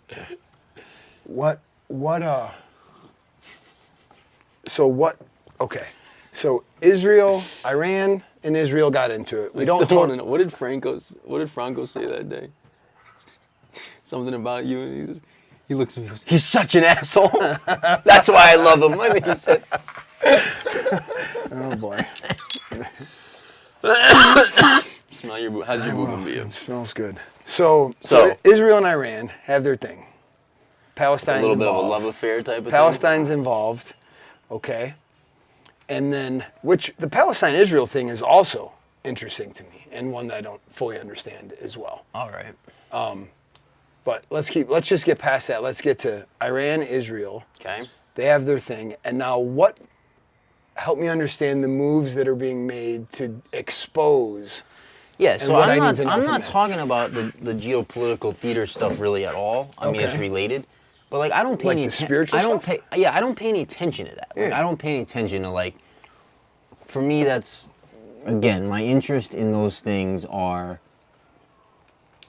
Well, I look at those in two ways. Number one, a lot of that to me is distraction, and a lot of it to me is divide and conquer stuff. Agreed. So I'm not going to ever go into the fear stuff or the divide and conquer stuff or the distraction stuff. So I'm not following the play-by-play on any political or geopolitical anything. Nor am I. I did at one point, I did as well. many years ago. But And I think most people that watch even our stuff, even though they're probably watching much less of that, but if they're still in the States or you're still in Canada or you're still in Western Europe, I would pay a little more attention than I do. not only would you pay would you and I pay more attention, but you almost have to, like you almost can't escape it there because you're more in it. Because social media is everywhere. Everybody wants to talk about it. Like, literally, the world is talking about Iran and Israel and Trump. I mean, the world's been talking about Trump for years, like, as the premier, center of discussion for years and years now. I mean, even through the 4 years he wasn't president. He's the main character, So there's a reason. It's interesting, right? Like, So we're here. That's true. He dominated the 4 years he wasn't. Right. That's true. Like the stories were about Trump and them. How do we beat Trump in 2020? Right. It was Or like 2024, even though he's not in. or explaining how everything that they're getting. Confronted with was Trump's fault, or how they're better than Trump, or how he screwed that something, yada yada. So anyway, we're past that now.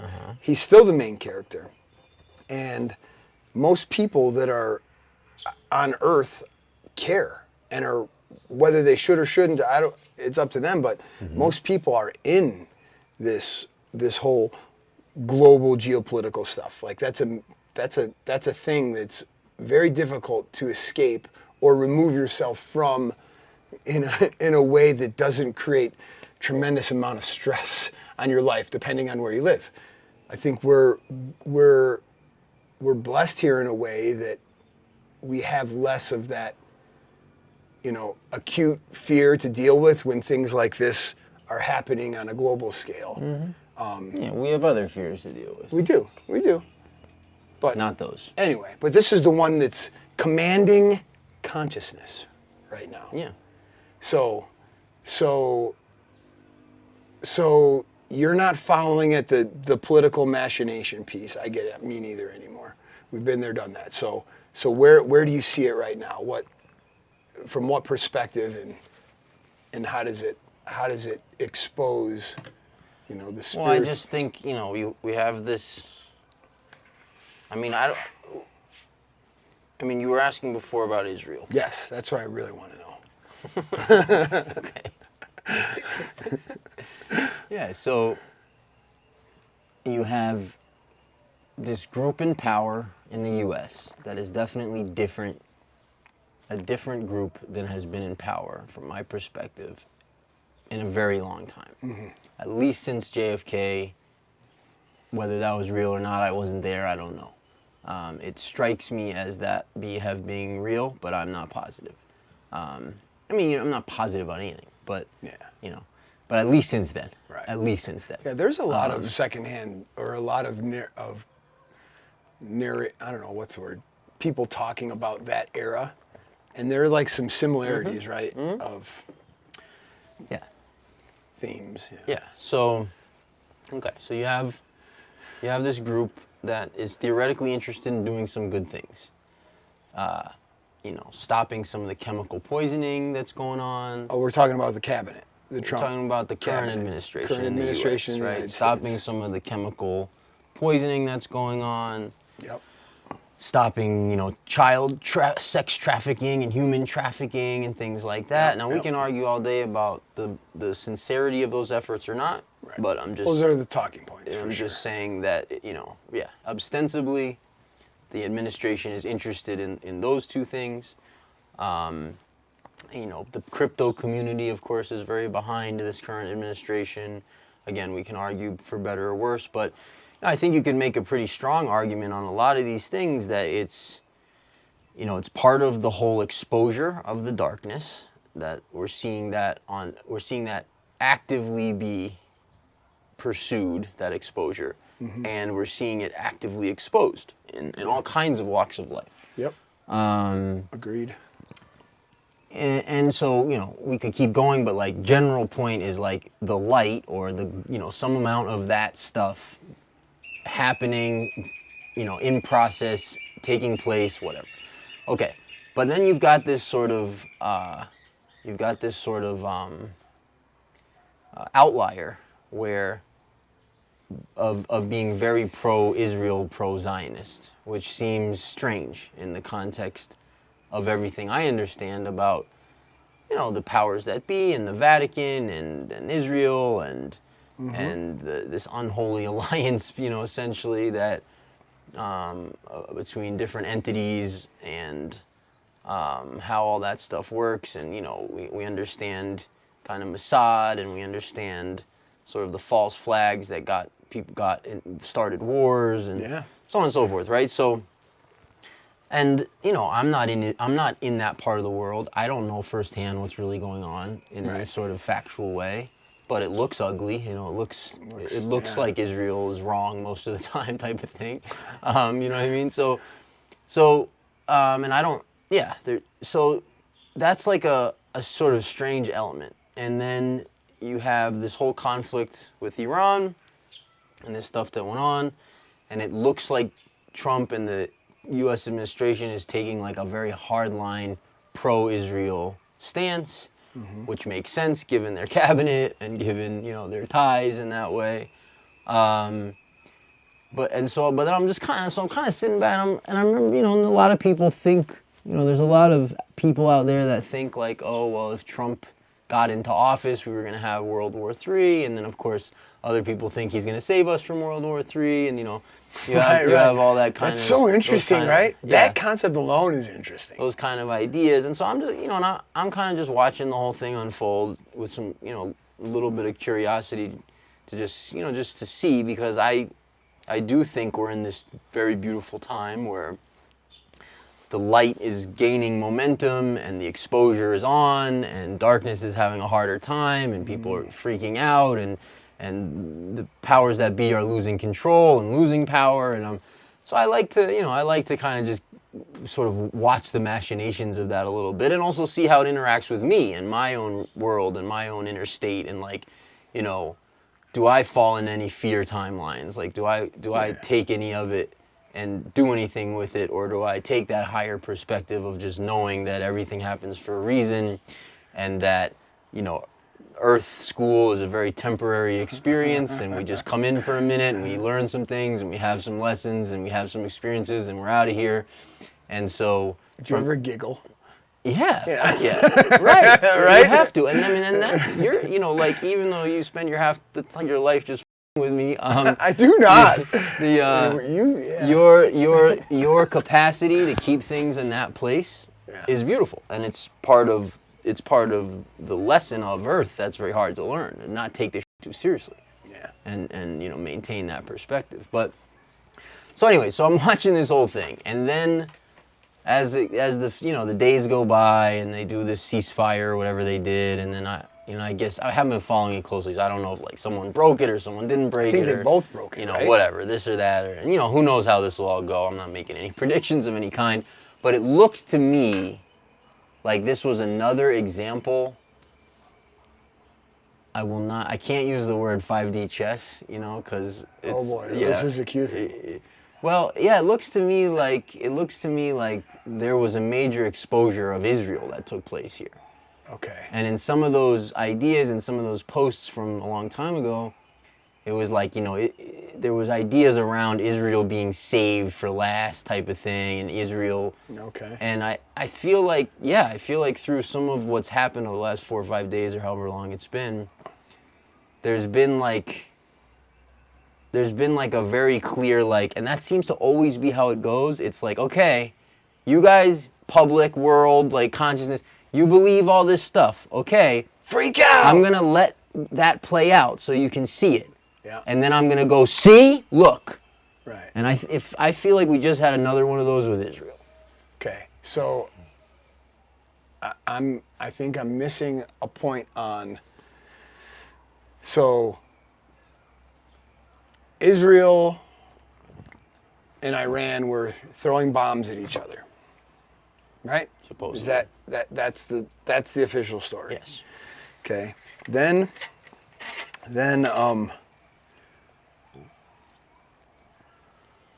the U.S. gets involved and allegedly drops bombs on Iran and says, you know, Israel, tag team, we're in, Iran, no more. Yeah. No more, right? Then Iran calls a ceasefire. Is that... Or I think ceasefire was brokered. Ceasefire was brokered, but by Trump, right? Yeah.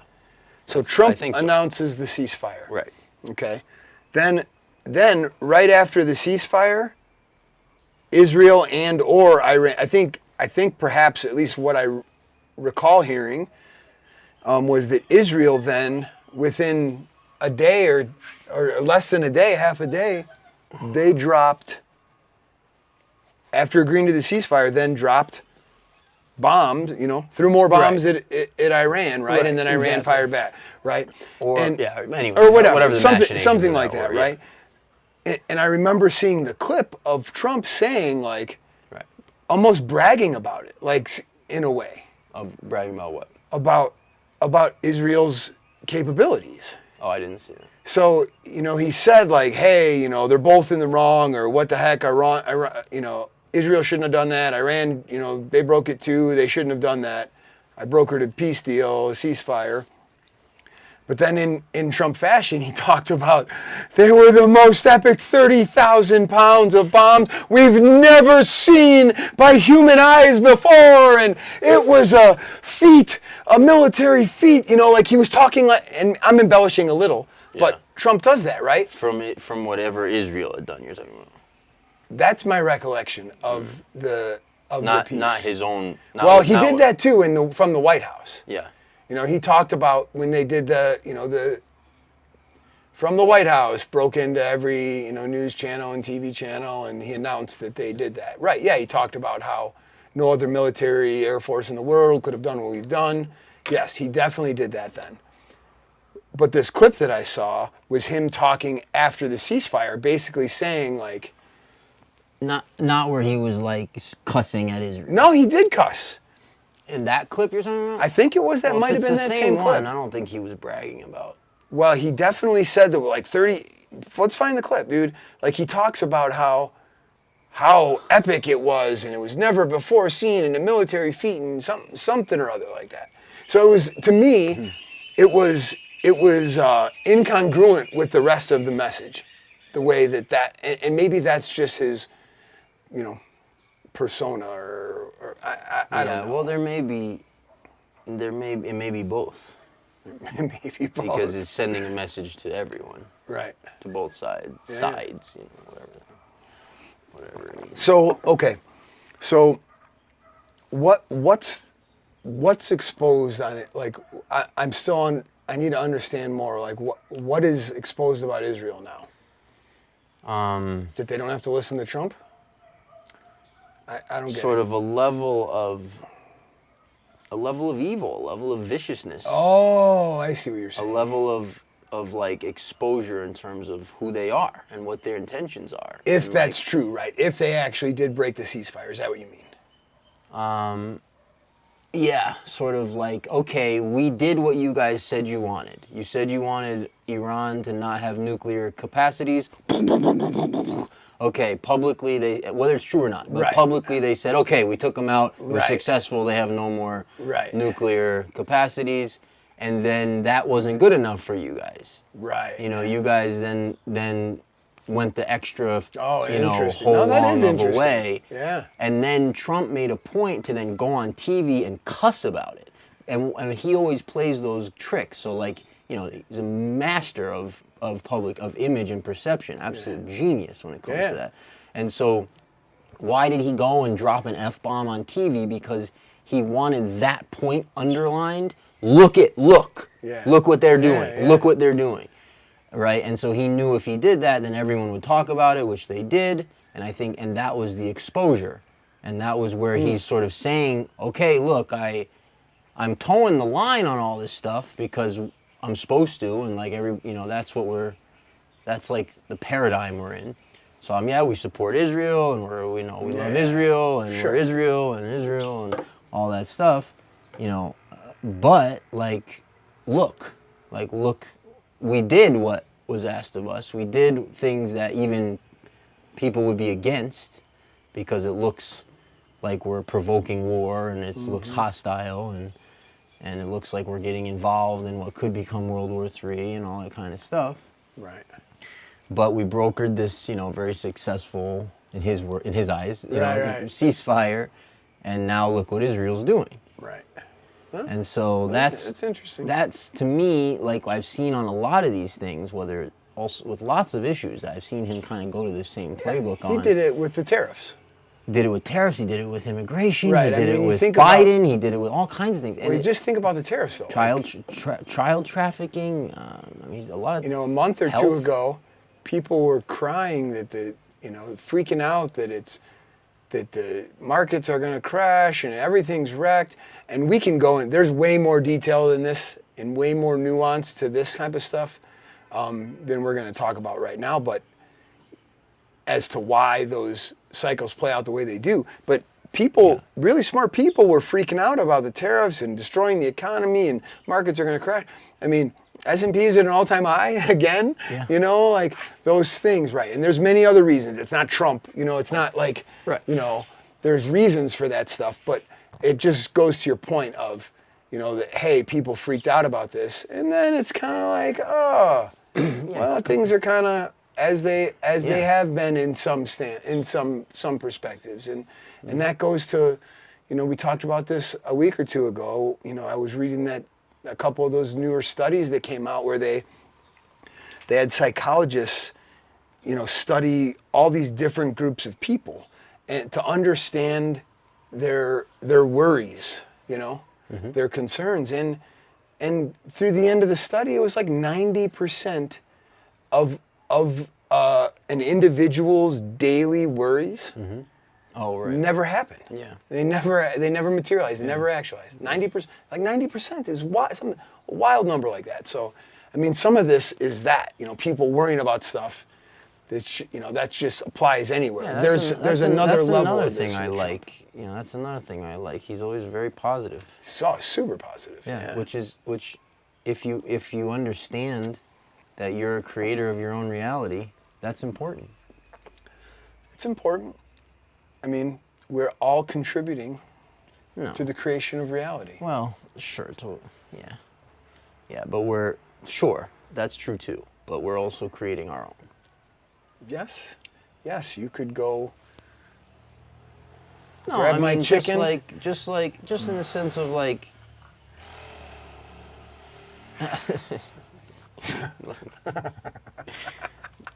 Yeah. Anyways. Yes. So yeah, it's interesting. So, it's quite interesting, and where do you see, like, again, this stuff is like main talking points to everybody I talk to back in the States still. Like, this is top of mind. Like, these are the things, people freaking out again, people concerned, maybe not like freaking out like, but this is like definitely a new concern on the reality or the possibility, the timeline of a world war. Right. Right? Right. So how does that, this is stuff that I still try, not struggle with, but like play with or try to understand better, where, we have this yin and the yang and this balance, or, it's constantly, leveling up or down, but how does, when you have a massive, segment of the conscious population, starting to feel a way, how does that impact, It does. Yeah, things, it does. right? It does. Yeah, it does. Right. So that's just interesting to see. Yeah, collective creation of reality is a thing also. Yeah. And that kind of, Well, go ahead. that just goes to me, that just is what I meant with, in regard to like the trend. That feels like more like collective creation of reality in my mind, or my perspective is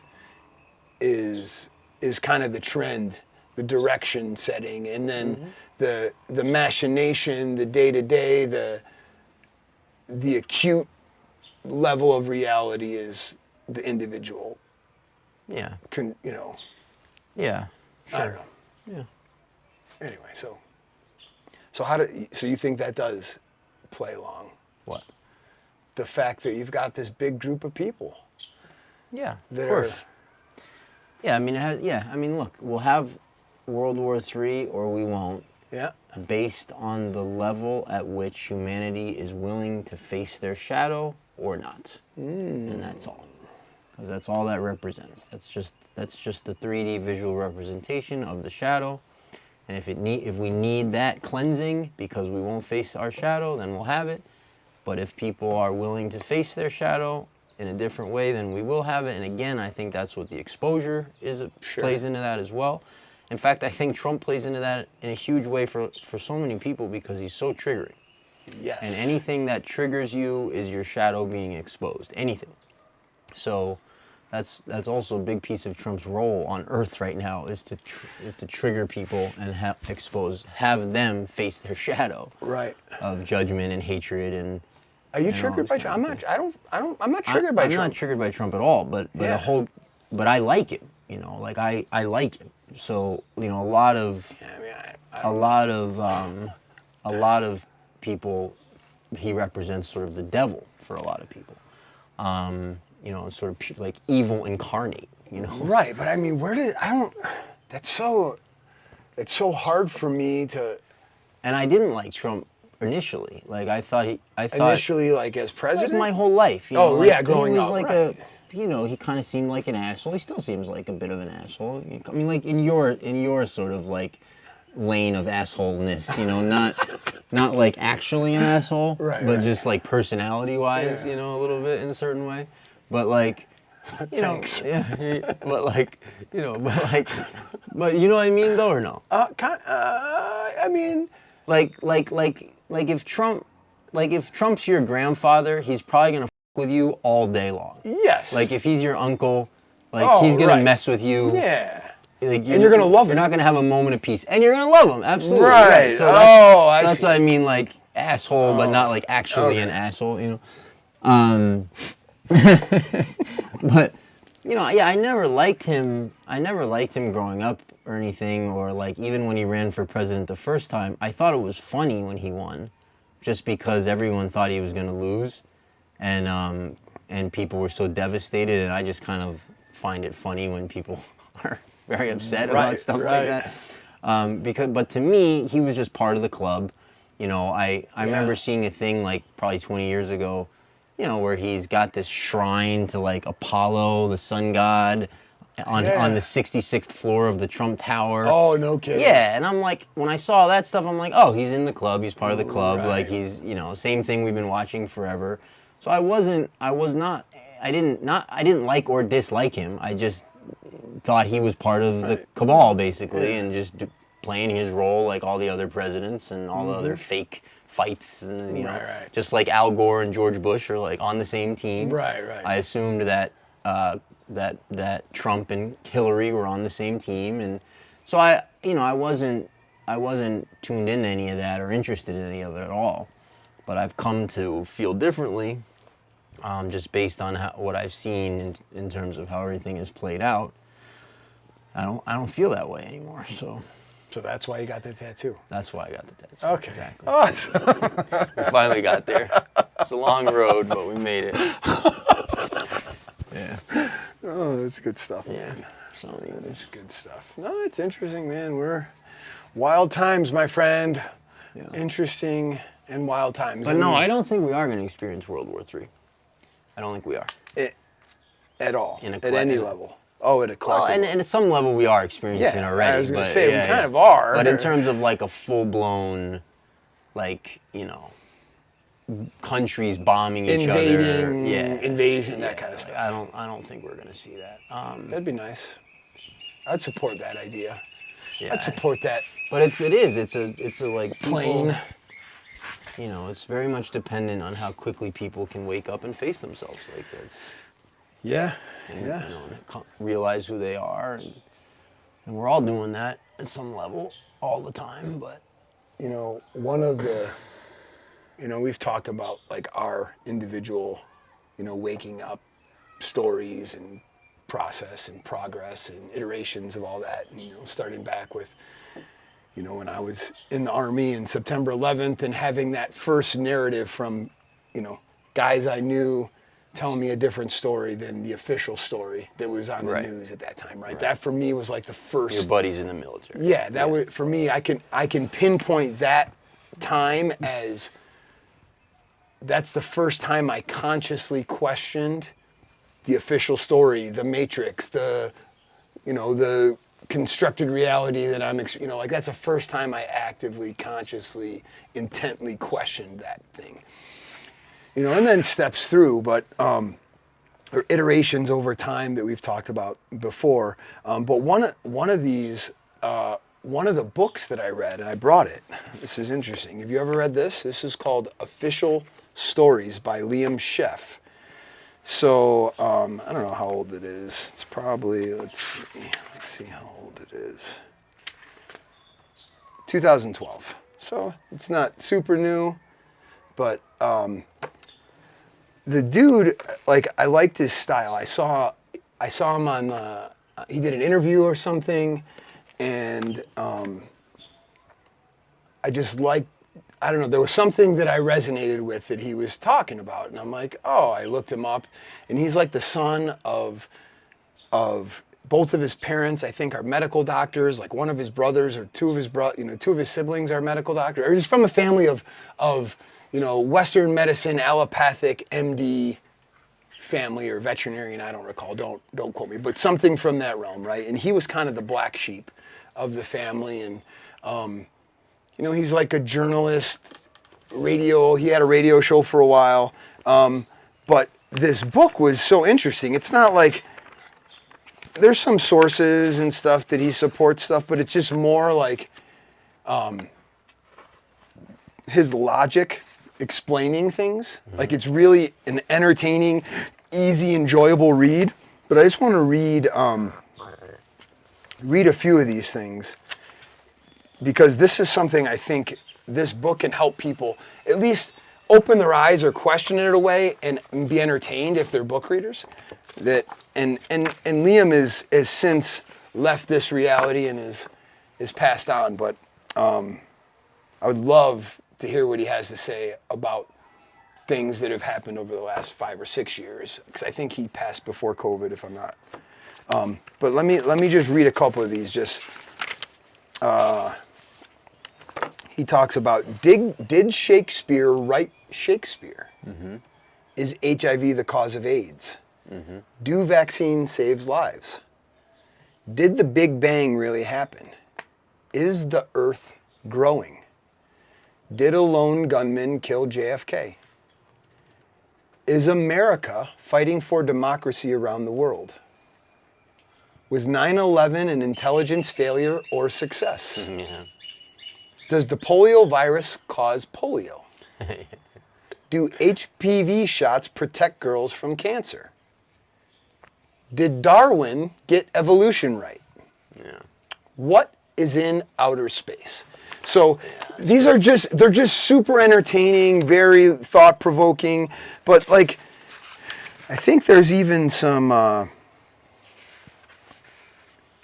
humorous, fast-paced. He brings a version of the Kennedy assassination like a punch in the gut, candid, concise, hard-hitting, relevant and necessary for humanity, a great read, elevates consciousness and awareness on who we are and what we're doing here. He writes with filmic energy. I don't know. It's one of these things I wanted to bring up. It's really, so if you guys are interested, Official Stories by Liam Sheff, you may or may not enjoy it. I hope you do. They're good questions. They are great questions, right?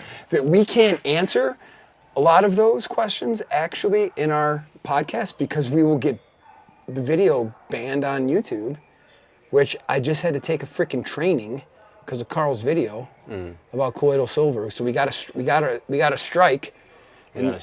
strike because he said something about colloidal silver's health benefits that I will not repeat. Yeah. Or his perception of those benefits.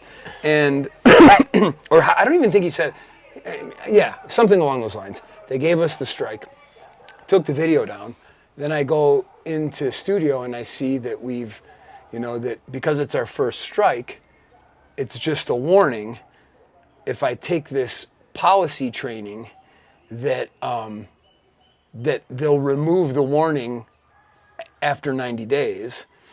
As long as we don't get another strike, and then we'll have a clean record for YouTube, right? So I took the principal called you into the office and the training is the training is wild. Like I want to show, I'll show you screenshots of what it was. They give you they explain because our strike was for medical misinformation. Yeah. So that's what it was, the training was geared upon. And I'm doing the training, and I got the question, I got every question wrong until I realized, I'm like, it's actually the opposite of what the truth is. I believe the truth to be. Yeah. And they were quizzing you? They were quizzing, would this scenario, here's the scenario, would this be a strike, or would this go against the policy or not? There's only 7 questions. I got 4 or 5 of them wrong. Legitimately, where I'm kind of You were trying. I was trying to, I'm like, no, that doesn't make it, well, you're supposed to read the policy first and then do the thing. I'm just it's got to be common sense. Well, it probably is. Well, it's not common. I mean, it wasn't for me. Well, I'm saying, no, that's not, I'm saying, your answers probably were common sense. Yeah, I guess for some people. Right. Yeah. So I don't know. That was Well, interesting. I So- probably for everyone, it's just it's people Yeah. have been. And I had to, we had another video that Chicky, you know, we went and interviewed David Arroyo at Chicky Bom Bom, and I was getting that video ready to publish, and I'm just letting it play as I'm going through the admin side of stuff, and I hear he like going through the store and talking about different products, and he's like, oh, and we've got, you know, colloidal gold and silver, and then he talks about. I'm like, Fernando, we gotta cut this part, otherwise we're gonna get another flag. I'm like, you gotta be kidding. Like, really, and that's the crazy thing. It's inherent here. Like, people talk about it, about Splendor water and the colloidal minerals in the water organically, and they've talked about, you know, what they believe those to, you know, do and be, and I don't even know how to talk about it now. Right. Yeah, it's amazing when you know, when the truth is so dangerous, you have to ban it. Dude, that's, yeah, right? So dangerous that you have to ban it, right? One of the pieces of the training that really kind of grossed me out was they had 3 or 4 examples about abortion. Meaning in what sense? Like if somebody's trying to talk about, you know, I don't even know what to say, like, because I got all those questions wrong. They weren't like, they were designed, the policies designed, in my opinion, to, I don't know if promote's the right word, but yeah, to support abortion. Yeah, of course. Well, why is that of course? Well, because that's the powers that be are into child sacrifice. I mean, that's YouTube? Like that, though? Dude, I don't know. I mean, YouTube is you know, they took a harder line on the COVID stuff than anyone. You're right. Yeah, they did. And they still do, I think, probably. I mean, YouTube was banning people during COVID for saying stuff that now has been fully admitted by the official institutions. No kidding. Yeah. Yeah. Yeah. Interessante. Anyhow. Anyhow. There's no life in that world. It's just, in terms of even talking about that stuff, it just doesn't even matter. At all. Yeah. There's a lot of fear there. Yeah, well, there is or there isn't. And, you know, that's the cool thing about this place where we live. Yeah. You know, is that, like, you can be yourself and it's okay. It is okay. There's no YouTube censorship policy inherently in this community. Yeah, that's awesome. In terms of, like, pressuring people to toe some sort of common belief line or official story narrative, right? Right. Yeah. No, that's the truth, man. You know, I think I've told you this, but I used to be scared, like, to speak in public.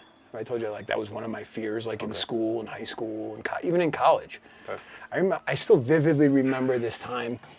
I had a presentation. I don't even remember what the class was, but I remember the experience of being, like, so traumatized that I had to get up and speak in this university class. And I remember the morning of the class, I'm like, I'm just gonna do a little puff puff give before class, take the edge off, take the anxiety off. So I had a little too much fun, and I was stoned out of my gourd when I went to the speech, when I went to go to the speech. So I walk in, and immediately, like, my intention was take the anxiety out, and I got in, and I was so stoned that I was immediately paranoid. Yeah. I was like, so then I was like in my own head, paranoid. I started the speech, I misspoke, and I said something like, in my mind, I said the word hot dog, but it was like I stumbled across two words and said I'm in my stoned paranoid way. I'm like, he said hot dog, and then I laughed out loud, and I'm like, I gotta go, and I left. I walked out of the class. I walked out of the speech. Like I was like, oh my God, they're all like, I said hot dog. What you know?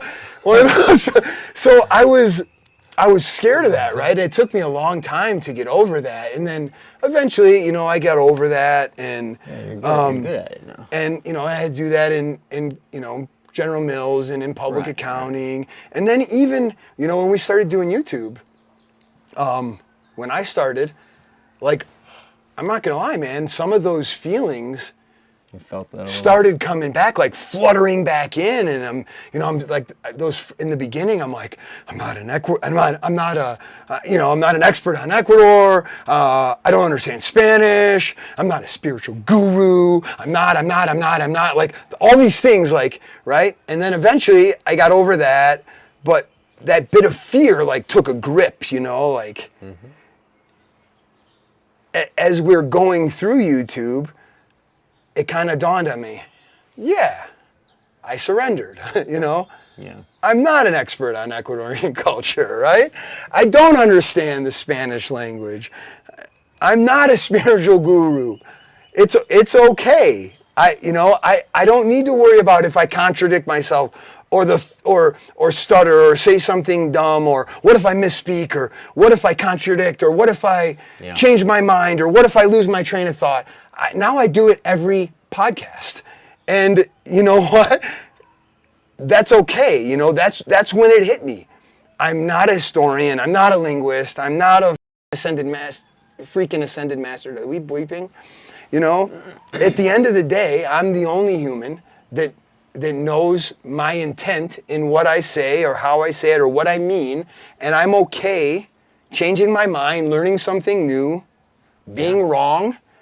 And I'd much rather be cringe in someone else's mind than caged in my own. Yeah. Period. Yeah. Right?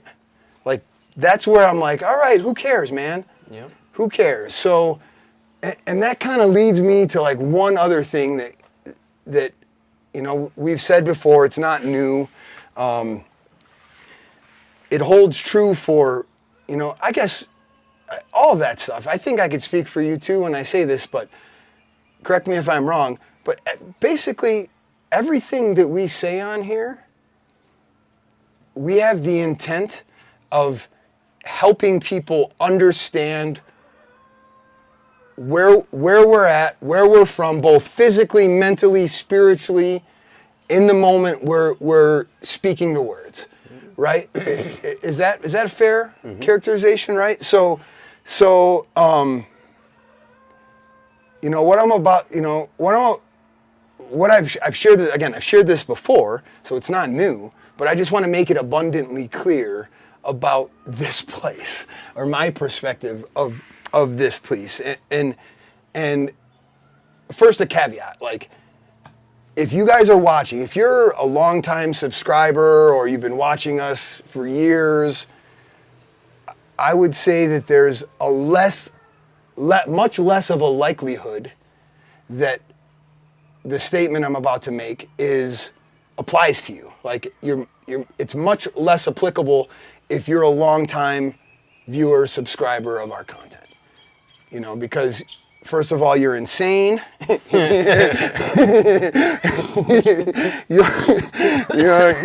a little bit of a black sheep. You're probably really cool, but yeah. So those folks, you've resonated with our school of thought. So this probably doesn't apply to you, but if you're new or newer watching us, or just kind of stumble across a short and see us talk, especially the shorts, because a lot of the shorts they make no sense. There's no context, and they kind of seem like we're romanticizing Ecuador and making it something it's not. I can see how people could think that. So that's why I want to make this abundantly clear. Again, Ecuador is not for everybody. I believe that. That's my opinion. Not only that, I don't think Ecuador is for most people, Jesse. Like most people. No question. And there's lots of reasons for that, because everybody can't go. But I mean, you've been here way longer than me. You can definitely explain, probably more succinctly, more accurately, more colorfully, more intelligently than I can on why, what I mean by that. Like, Sure. Yeah, but I just want to get back to the self-doubt stuff you were talking about for a second. Yeah. That was good. Are you you got notes there, bro? I have a note, yeah. Why? That's good. Just checking. Is that okay? It was well delivered. I was just seeing how What? I needed needed prompts or not. No, I needed a note to remember to talk about. Yeah. It. It's, I'm not hating. That's good. It's good. No, I think it was a very nice thing that you said.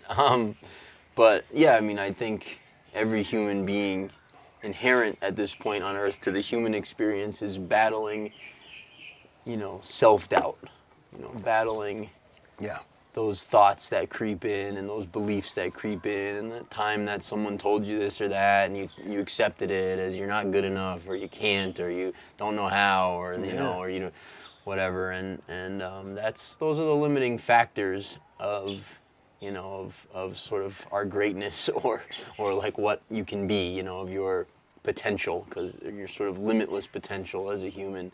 Those are the limiting factors, is those belief systems and that self-doubt and those stories, negative stories we tell ourselves. And right.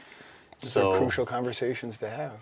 Yeah. So it's just interesting. I think so much of this experience is just like facing all those things in order to be able to express more and to be more authentic and to give your gift more and to be more present and more valuable, really, as a human on Earth, to yourself and to other people and to everything. It's sort of the same. You can be almost as, you can express your value almost to the same degree that you can free yourself of all of those limiting factors. Yeah. So Well, I think before you answer my question, I don't think you give yourself enough credit for inherently doing that, innately doing that. Doing what? What you just described. Like, for myself, you mean? Yeah. Oh, thank you. That's really No, kind. for real. Like, be like, the fact that I was able to sense that through a social media and to come here and experience it firsthand with you, dude, like, that's real. I know it's real. Yeah. Like, do you know what I'm saying? Like, that's like I'm not sure you understand how real that is for you personally. Like, and maybe people tell you that when they meet you, if they see you on YouTube, but it's real, dude. Like, you're doing that. So you're right. Take the credit for that. I often, thank you. Okay. Yeah, appreciate it. I mean, that's a big reason why my family and I are in Ecuador. Yeah. Yeah, I mean, a lot of people do kind of see what we're doing and come to this town in this area and, whatever, which is cool. And people do appreciate that, which is nice. Yeah. I mean, I think... You're not used to assholes giving you compliments, are you? Yeah. Well, I think... Yeah, I mean, I think, freeing yourself as much as you can, and then that allows you as an example and just through your words and actions to help other people free themselves as much as they can, and it's just sort of a like... Mm-hmm. And I think that's kind of what, I think you gave that gift a minute ago in what you were saying. It's sort of like, it's an example of the rewards on the other side of like facing fears and going through the self-doubt and being okay with that, and then, because it's like when people, it's inspiring, when people see somebody go through stuff like that and come out the other side, it's inspiring. It's like, oh, well, if they can do that, I can do that. Or if someone can face a challenge and overcome it, then I can face a challenge and overcome it, type of thing. Right. It's also really interesting. It's like I've really been kind of accepting recently, sort of the learning through contrast thing. It's like if it's like, okay, well, if you came to Earth, for example, to really learn about unconditional love, well, how are you going to get taught that? You're going to just experience just getting your ass kicked in every level over and over again, and just conditional love and all kinds of like hardship and crap, so that eventually you can tap into that unconditional love first for yourself, and then for the world, and learn how to love, the people that did you wrong, and love the, all that.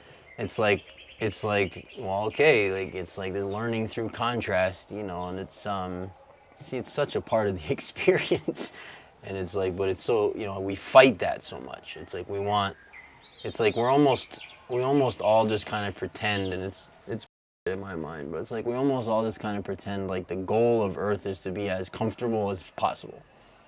And this is not the case. Like, sure, like, it's nice to be comfortable. Like, we all want, it's nice. It's nice. Yeah. But if is that really where you learn? Like, is that really where the gold is? Is that really where the next level up? Do you get to level up in like kicking back on your really comfortable recliner chair and like enjoying a relaxed afternoon? No, it's nice, but that's not where the gold is. The gold is like, I was hiking the mountain and the snowstorm hit and I almost died, and I found that that something, and I met God, and I kept going, and I mean, that's a big part. Like I got knocked down and I got back up. I kept going. And because you discover who you are through those experiences, and you get stronger, right? That whole concept of and I struggle with this one a little bit, but that whole concept of stressors to promote growth, that concept, versus stressors to deteriorate, right? Yeah. And I forget, there's different definitions of eustress and distress, I think, are maybe I got this wrong, but there's remember, the author Nicholas Taleb, I think his name is. He's bestseller, whatever, like intellectual guy, like he's a guy that would like debate Jordan Peterson, or that's going to trigger somebody, so we said that man's name again, but he wrote a book called Antifragile that really does a good, I think, it helped me really kind of distill that concept of stressor for growth, like it's your body, and it gives credence back to the intelligence and the divinity of creation, in that there's faith to be found or had or given or taken from the belief that your body is regenerative and resilient and strong and intelligently designed and can overcome these other man-made stressors and challenges and obstacles and get stronger. Not only get back up, but like become stronger and become anti-fragile. It's really, really interesting. And that's the same thing mentally. Yeah. So it's like the physical component, which of course are completely related and connected and almost one and the same, but like the physical component, but it's also the mental component. It's like, you're not going to die if the girl doesn't like you. Right. You're not going to die if there's an embarrassing situation. You're not. But some of your ego may.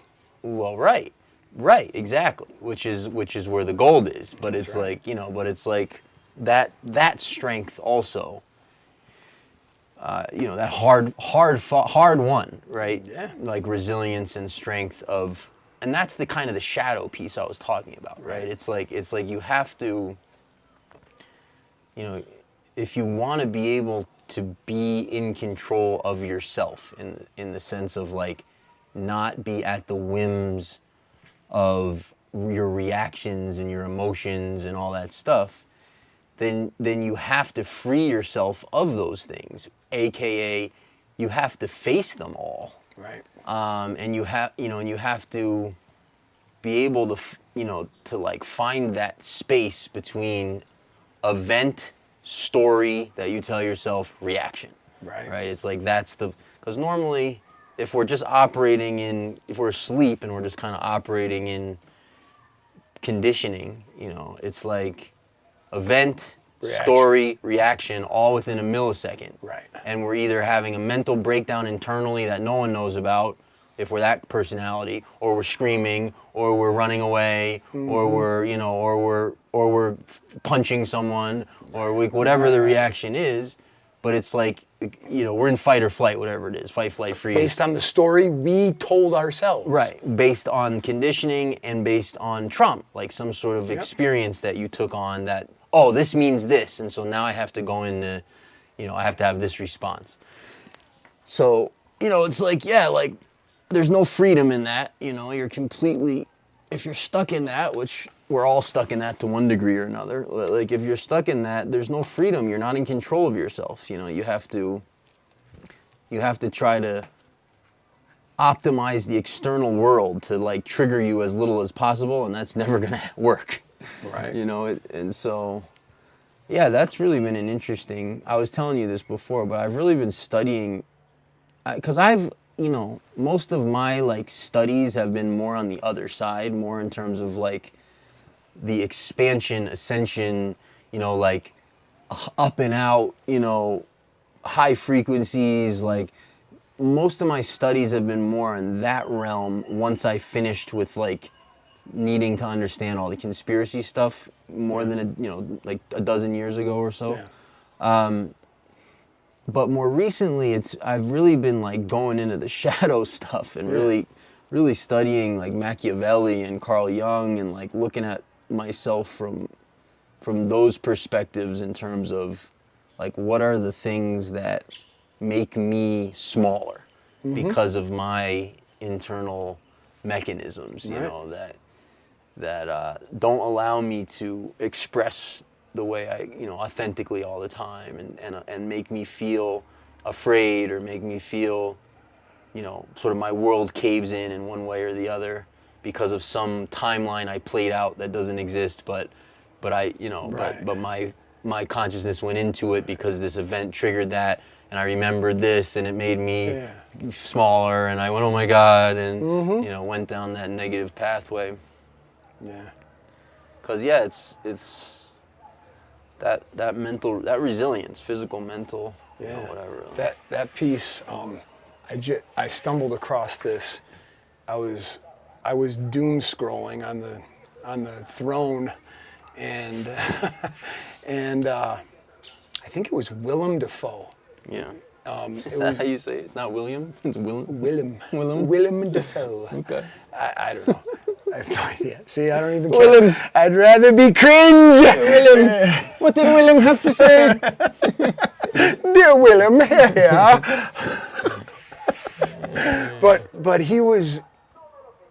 I even took a note on this because it was interesting to me, and it kind of blends, what you talked about with, both, diving into the shadow, with intent, with, intent to understand, seeking to understand, and also, the doubt, the pressure we put on ourselves through the stories we tell ourselves, right? And I have notes to kind of recapture or to summarize, but so I'm going to paraphrase, but here's a question for you that Willem posed to the interviewer. He said, have you ever thought about the idea of trying to fail? Like, think about that concept. Yeah. Think about it. Yeah. Let's try and have a bad podcast. Yeah. Okay? Or you try and draw a bad picture on your doodle pad that you're playing with on your computer, or send a bad email. Like, it's interesting if you think about it, right? We're always striving on one hand for perfection, for improvement, to be a better version of ourselves, to be better, to be stronger and better and smarter and, more intuitive and, have a higher resonance and better, more better, even if it's just self-development is what, not materialistic, but just self-development as well, right? So that's a lot of mental pressure that's accumulating, perpetually striving, and that kind of, the concept of trying to fail does something to that, right? Yeah. Like, by consciously trying to fail, it almost allows you to not worry. Yeah. Just be Yeah. free. If you're content to fail at something, you're not just, then you're not just being hard on yourself. You're not in the moment. You're not beating yourself up over and over, trying to be better or thinking about how you could be better. You're just content with trying to fail, right?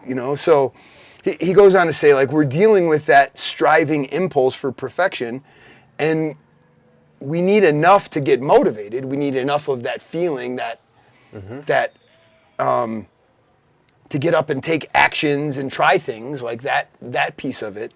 But maybe we don't need so much that it suffocates or paralyzes us and makes us so uptight.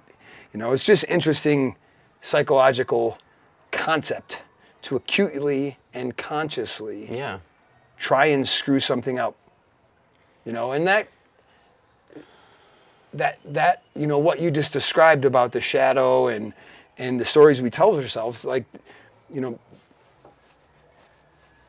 using this practice, not all the time. It's a slippery slope trying to fail as well. Like, it's not like a default state that, like, let's just check into default, try to fail at everything phase, but to use it as a tool in your tool belt, that it probably allows you to help or helps you to stop regretting the past, worrying about the future, and living in the moment. And maybe that's where the magic is, if you're using it in a balanced way, perhaps. Yeah, I forget what they call that when you play something out and it's like a thought experiment. Yeah, like those thought experiment stuff. I love that. I love that stuff. I should do that way more than I do. Where it's like, because it's exactly like in the way you just kind of described it. Like, it's like, well, what happens if the worst case scenario happens? And what you always end up realizing when you do that is nothing. Right.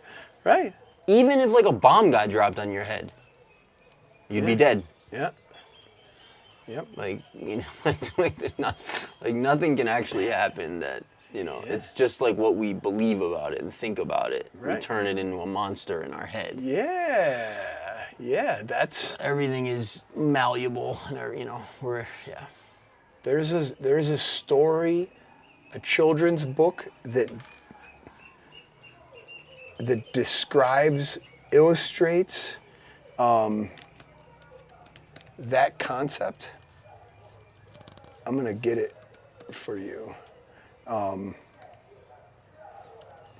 have it. I'm not going to say the author.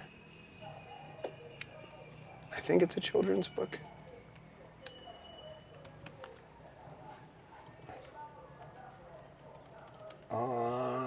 It's definitely a children's book. Okay, it's not by the author I thought, so I can say his name. His name is Jack Kent. Okay. There's no such thing as a dragon. So I bought this for the kids back in 2018 on my Amazon list that I just pulled up. But it's when Billy Bixby finds a tiny dragon in his bedroom, he tells his mom, "There's no such thing as a dragon. This only makes the dragon get bigger. He grows and grows and grows until he's so big, he's bigger than Billy's house. And that's just the beginning. So it's a funny madcap story in playful illustrations that kind of illustrate that concept. Like we're telling ourselves a story, even about something as abstract and make-believe as dragons. Which makes it worse. Which makes it worse. Grow, yeah. Which is ironic because I have the personal belief that dragons are real and we're real and exist. But anyway. I mean, I've seen them on mushrooms. Oh, really? Yeah. Like 100% though. Adaptogens, right? Is that what adaptogens, aren't those neurological adaptogens? Aren't mushrooms? I don't know. It's your sixth sense, homie. Ida has a dragon. Yeah? It's hers. Yeah? It's a little scary. Yeah, I can only imagine. And I will choose not to imagine anymore.